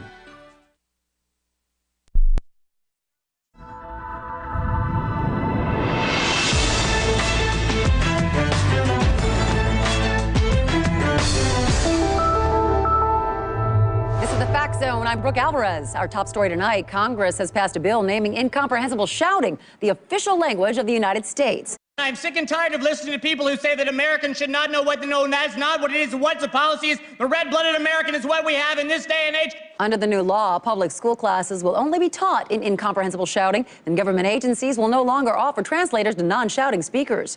In addition, a new test will be added to the naturalization process, whereby potential immigrants must prove they have a working knowledge of incomprehensible shouting before they're granted citizenship. The movement started in 2008 with a grassroots organization called Americans for Doing It Right because we got it now because who else right? Come on! This is the Onion News Network, a tomahawk of honesty in the skull of lies. The new 4th edition of Healing Our World, The Compassion of Libertarianism, will take your understanding of liberty to a deeper level and has over 1,300 updated references, new cartoons, and a foreword by Dr. Ron Paul. With discounts for multiple book purchases, the 4th edition of Healing Our World is a great gift for the liberals, pragmatists, environmentalists, and Christians in your life who think libertarianism is cold-hearted. Get yours today at healing.freetalklive.com and use promo code FTL for a $5 discount. Did you know you can watch Free Talk Live during our live show 7 days a week from 7 to 10 p.m. Eastern via our studio cams at cam.freetalklive.com? Plus, you can chat with other listeners while you watch, all totally free. Now that our live video stream is hosted by YouTube, our video archives will be online even faster, so be sure to subscribe to our YouTube channel. Listen, watch, and chat all free at cam.freetalklive.com. That's cam.freetalklive.com. Since time began, tyrants have taken aim at personal liberties. Now there's a movie that aims back. The government has no more right to tell us what to put in our bodies than they have to take our guns or tell us what books we can read. 6 drug police were eaten by bears while raiding a marijuana farm. On your knees, you dirty hippies! Jesus. On your knees! What's the problem, officer? Today, many cops who enforce pot laws do so only because it provides them with cushy jobs, good benefits, and a chance to push people around. I was an undercover narcotics officer. The drug war is nothing but a farce. The Second Amendment says you gotta keep you and your get intact. Guns and Weed, The Road to Freedom. A film by Michael W. Dean and Nima Vadadi. DVD available now at gunsandweed.com or on Amazon. That's gunsandweed.com. Makes the perfect gift. Remember, that's gunsandweed.com. You can connect with the Liberty Radio Network via our Facebook page at facebook.lrn.fm. That's facebook.lrn.fm.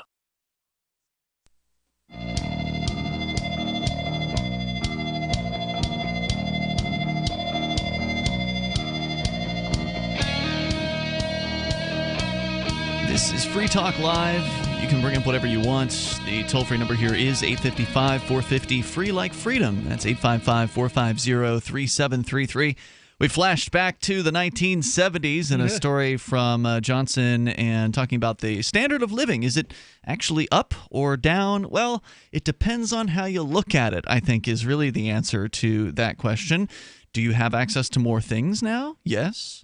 Are many of those things cheaper than they were in the past? Yes. Certainly when it comes to technology, they are. But, Will, you gave an example of work boots that are more expensive now. Triple the cost. Than they were in the past. And you gave another example of how the people who need those work boots are working in jobs where they don't really get paid much more than they did 20 years ago. 10% increase, maybe. So there's a lot of ways where it's harder to live these days.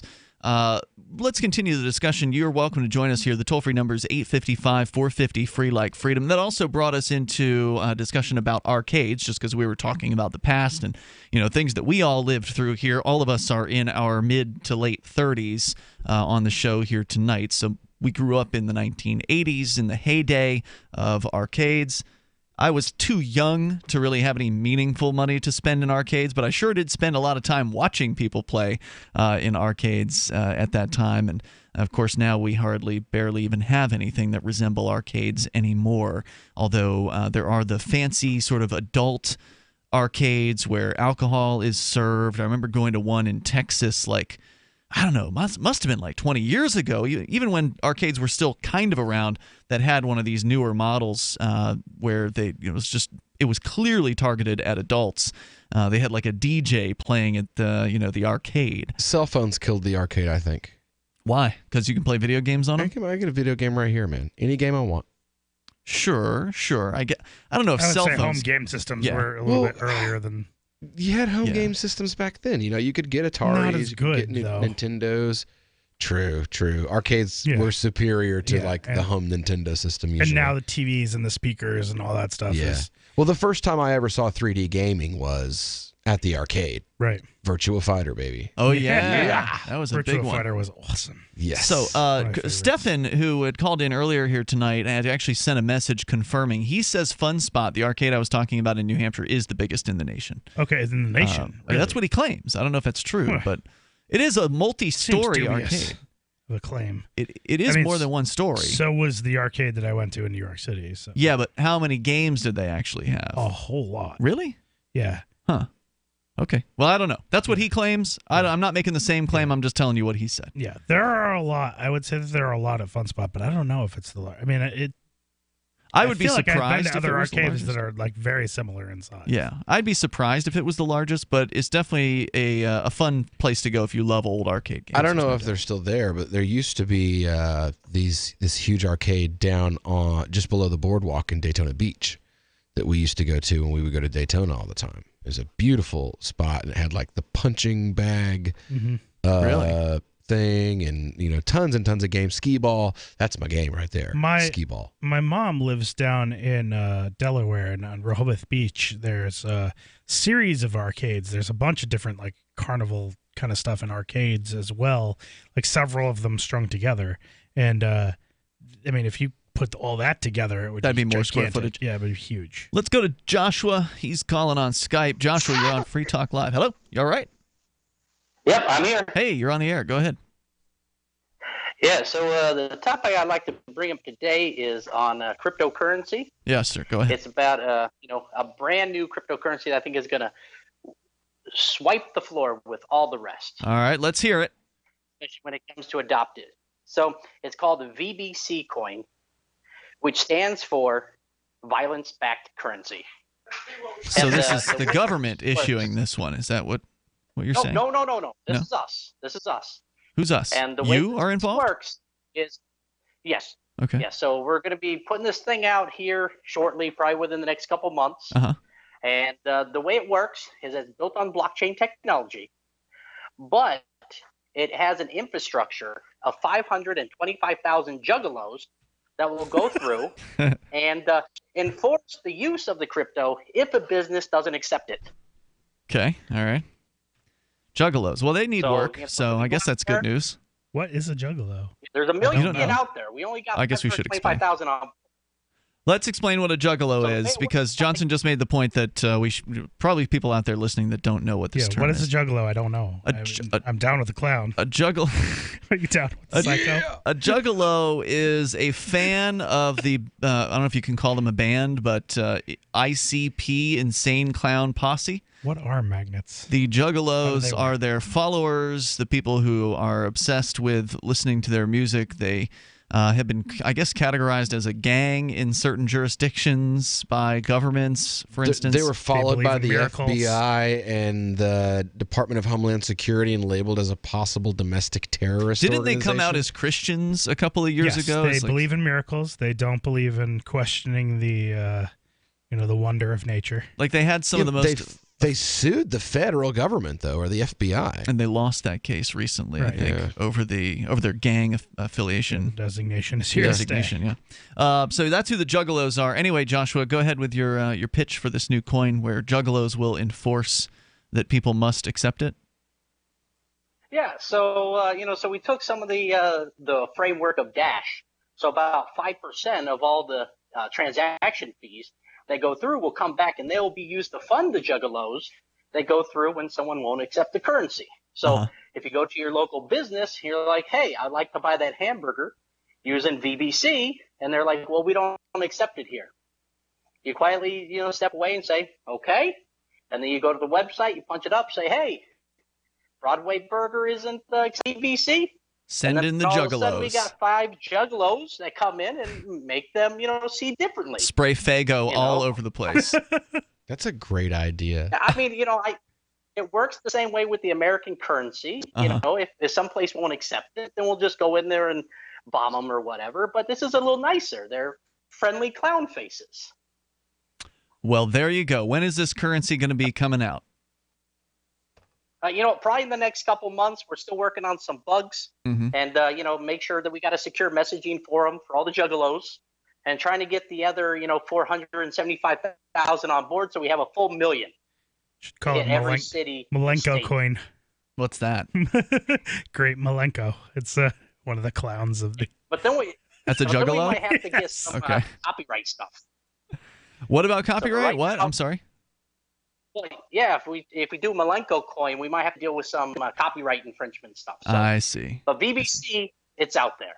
Every government uses it, so we got it. Oh, that is adorable. You don't adorable. think that they would back you? I mean, I know the computers do require, some knowledge of electromagnetic fields and whatnot, so it might not work out very well if we're looking for direct authorization by, ICP themselves, because they don't quite understand how magnets work. I don't know how the developers are going to feel about, having to understand how all this stuff works. You're referencing a song, an actual song by this group, ICP, in which they actually, one of the lines is magnets, how do they work, or something like that. Yeah, it's about not believing in science and just accepting that things work the way they do, and why do you need to understand any of that? It's just about being stupid, basically. It's about, accepting that you don't know anything and not wanting to learn anything about it. Well, and basically. Just, nature has wonder, man. Why you got to question it?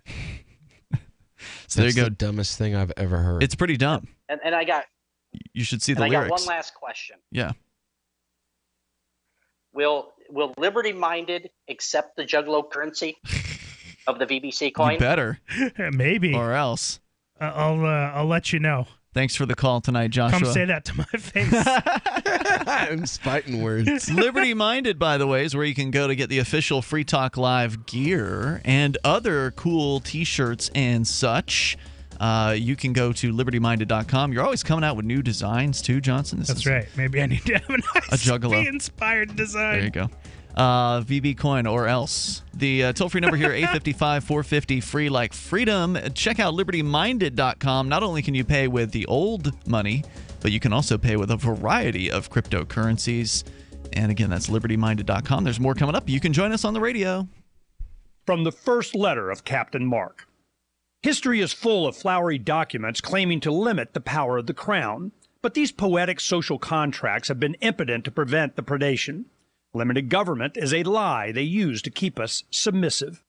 The crown cannot be trusted to abide by its founding charters, nor its treaties, nor even its own rules.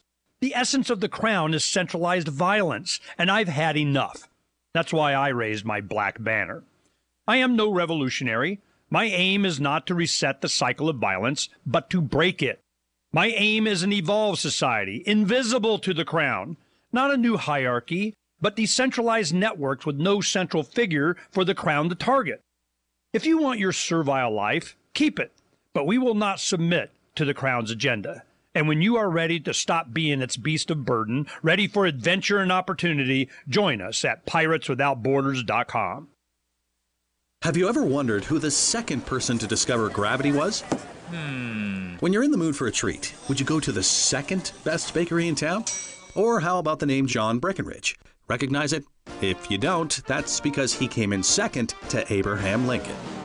The firsts are first for a reason. Just how ID Stronghold was the first to create the technology to protect your credit cards from thieves with RFID chip scanners. ID Stronghold products block signals from those scanners, so thieves can't capture your critical data. Get a stronghold on your personal information and protect your family too. Don't settle for the second best wallet. Pick up ID Stronghold wallets for everyone on your list this holiday season. They're the perfect stocking stuffer, with leather wallets starting as low as $20 on Walmart.com, eBay, Amazon, and QVC. Save 10% by using coupon code PRESENT for a limited time. That's coupon code PRESENT only on IDStronghold.com. IDStronghold.com. Phone records, financial and location data, Prism, Tempora, Xkeyscore, Boundless Informant. Hey y'all, Scott Horton here for offnow.org. Now here's the deal. Due to the Snowden revelations, we have a great opportunity for a short period of time to get some real rollback of the national surveillance state. Now they're already trying to tire us by introducing fake reforms in the Congress. And the courts, they betrayed their sworn oaths to the Constitution and Bill of Rights again and again, and can in no way be trusted to stop the abuses for us. We've got to do it ourselves. How? We nullify it at the state level.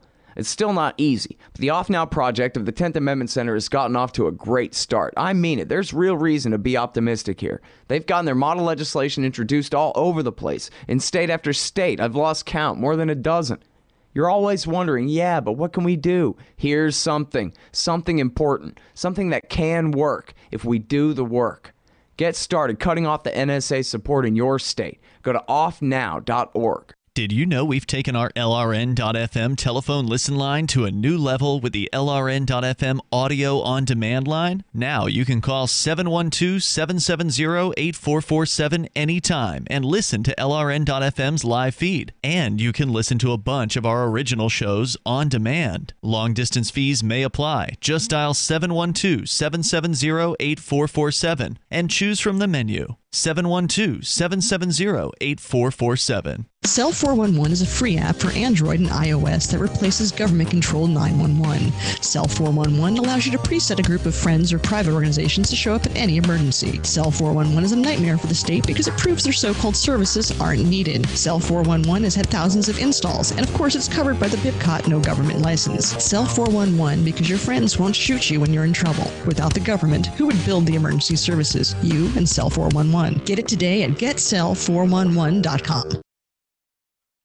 While our satellite channel is free to listen to, it's not free for us. You can help us cover our satellite costs with the chip in on the right side of the page at lrn.fm.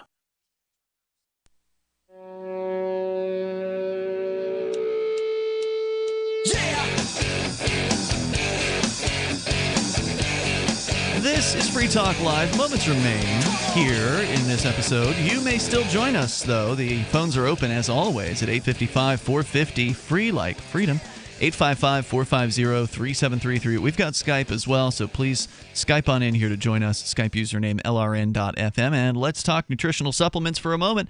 Over 60% of Americans take a nutritional supplement, and for good reason. Nutrient depletion of our soil, coupled with dependence on processed foods, has left most people deficient in essential nutrients. But where do you start?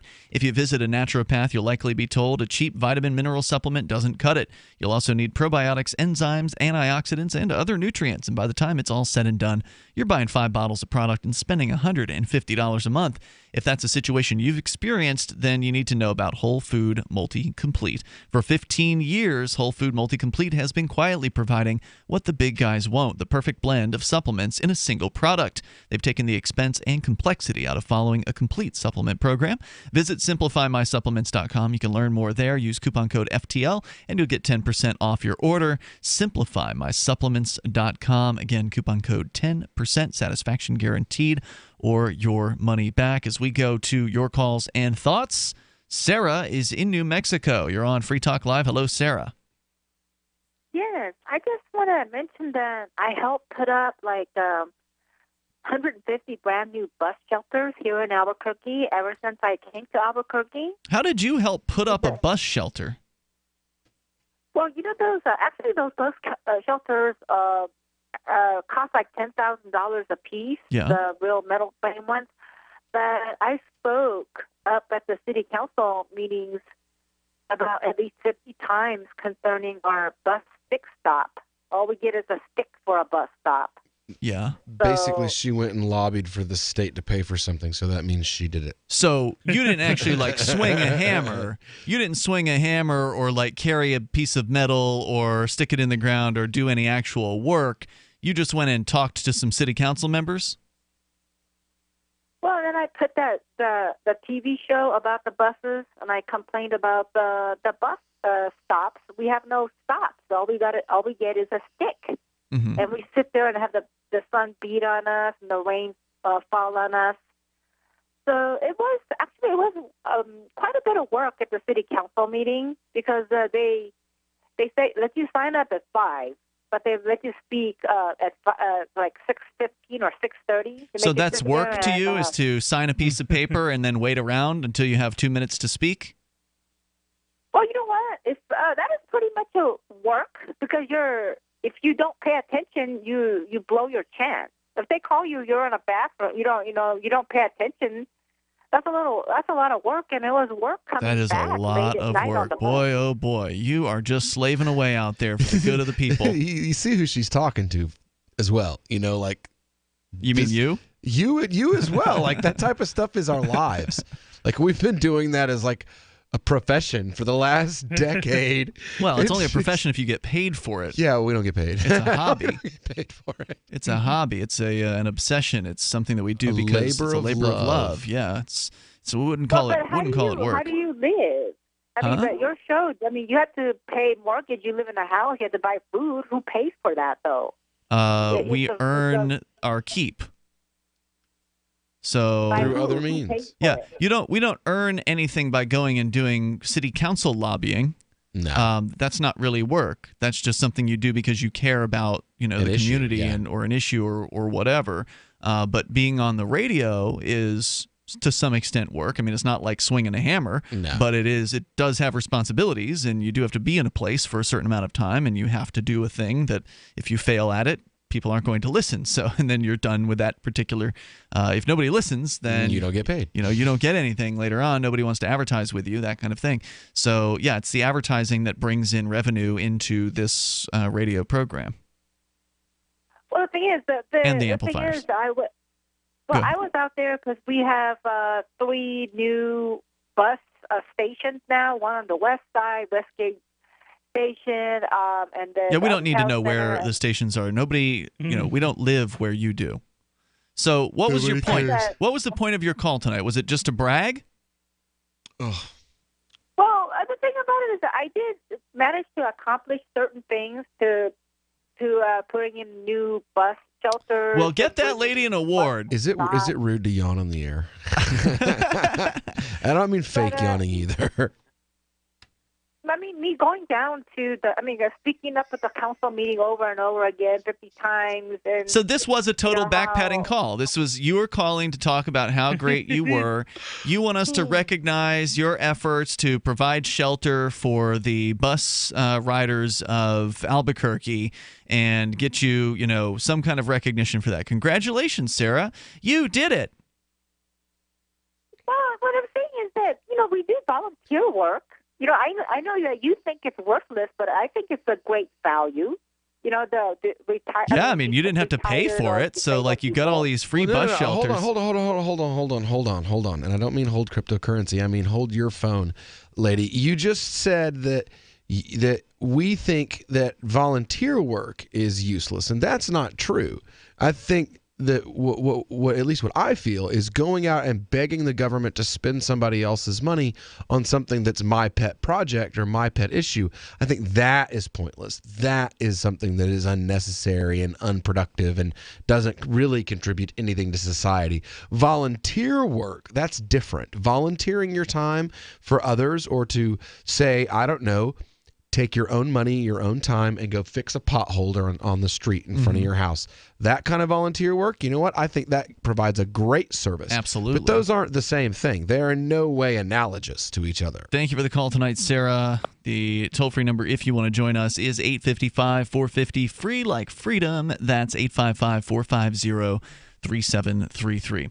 So do we want all those thieves out there are just volunteering their time, taking money from people. They're just, they're just going out for free. It's hard work to stick a knife in somebody's back. And no back. one is paying them until they take the money. Yeah. I mean, they just, it doesn't even make sense. So, do we want to talk more about the standard of living? Was there more to say about that? Because it seems to me that while life is certainly comfortable these days, people have, the new society amenities. There are new amenities that didn't exist then. You have central heat instead of a coal-burning stove.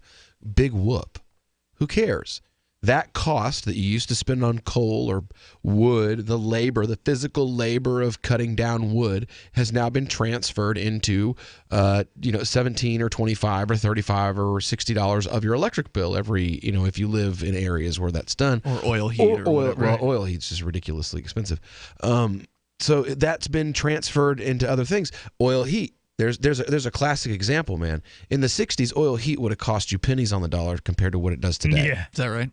Absolutely, man. You would have been paying like 16 cents a gallon for your oil, not $2.50.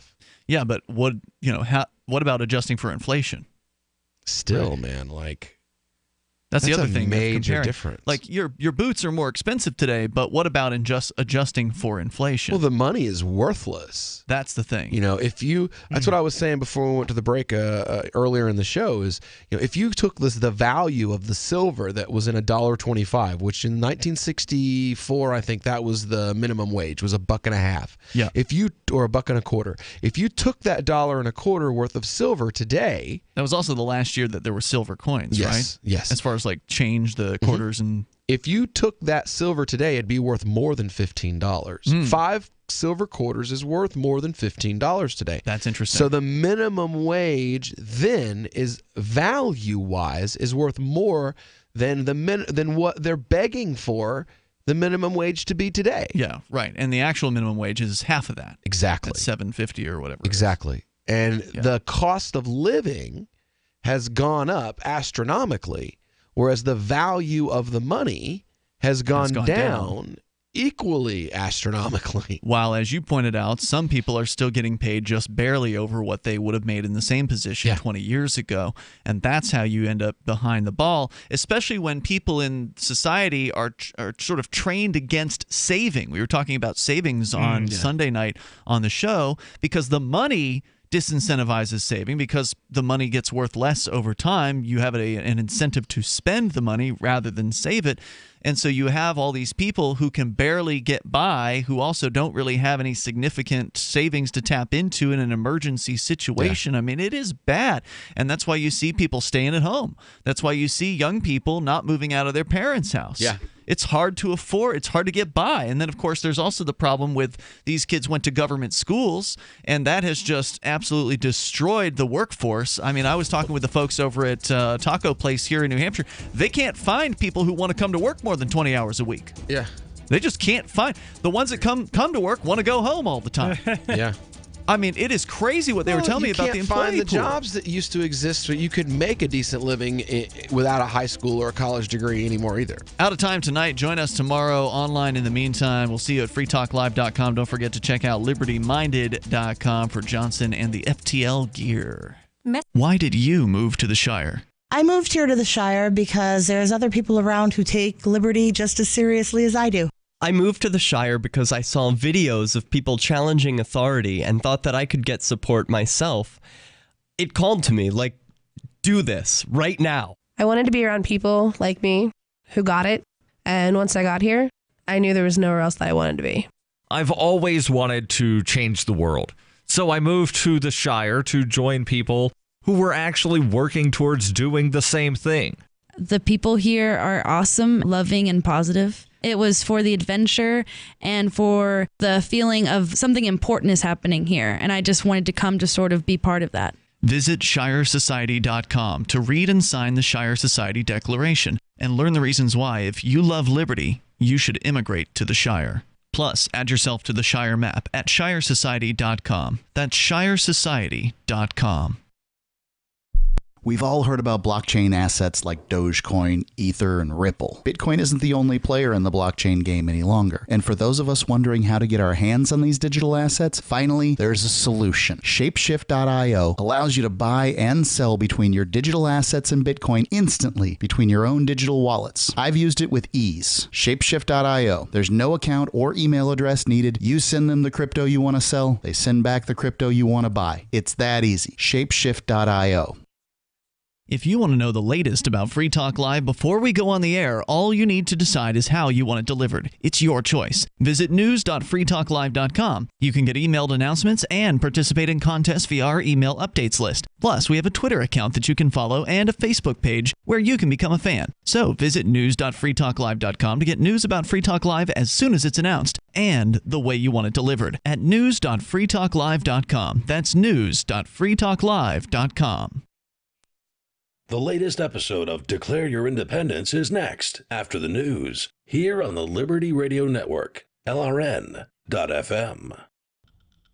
From Keene in the Shire, the Liberty Media capital of the world, this is Daryl W. Perry, host of FPP Radio News for Tuesday, December 26th, 2017. Silver is trading at $16.44 per ounce. Gold is valued at $1,278 per ounce. Bitcoin is trading at 4.5 cents, and the average price of Bitcoin is $15,155.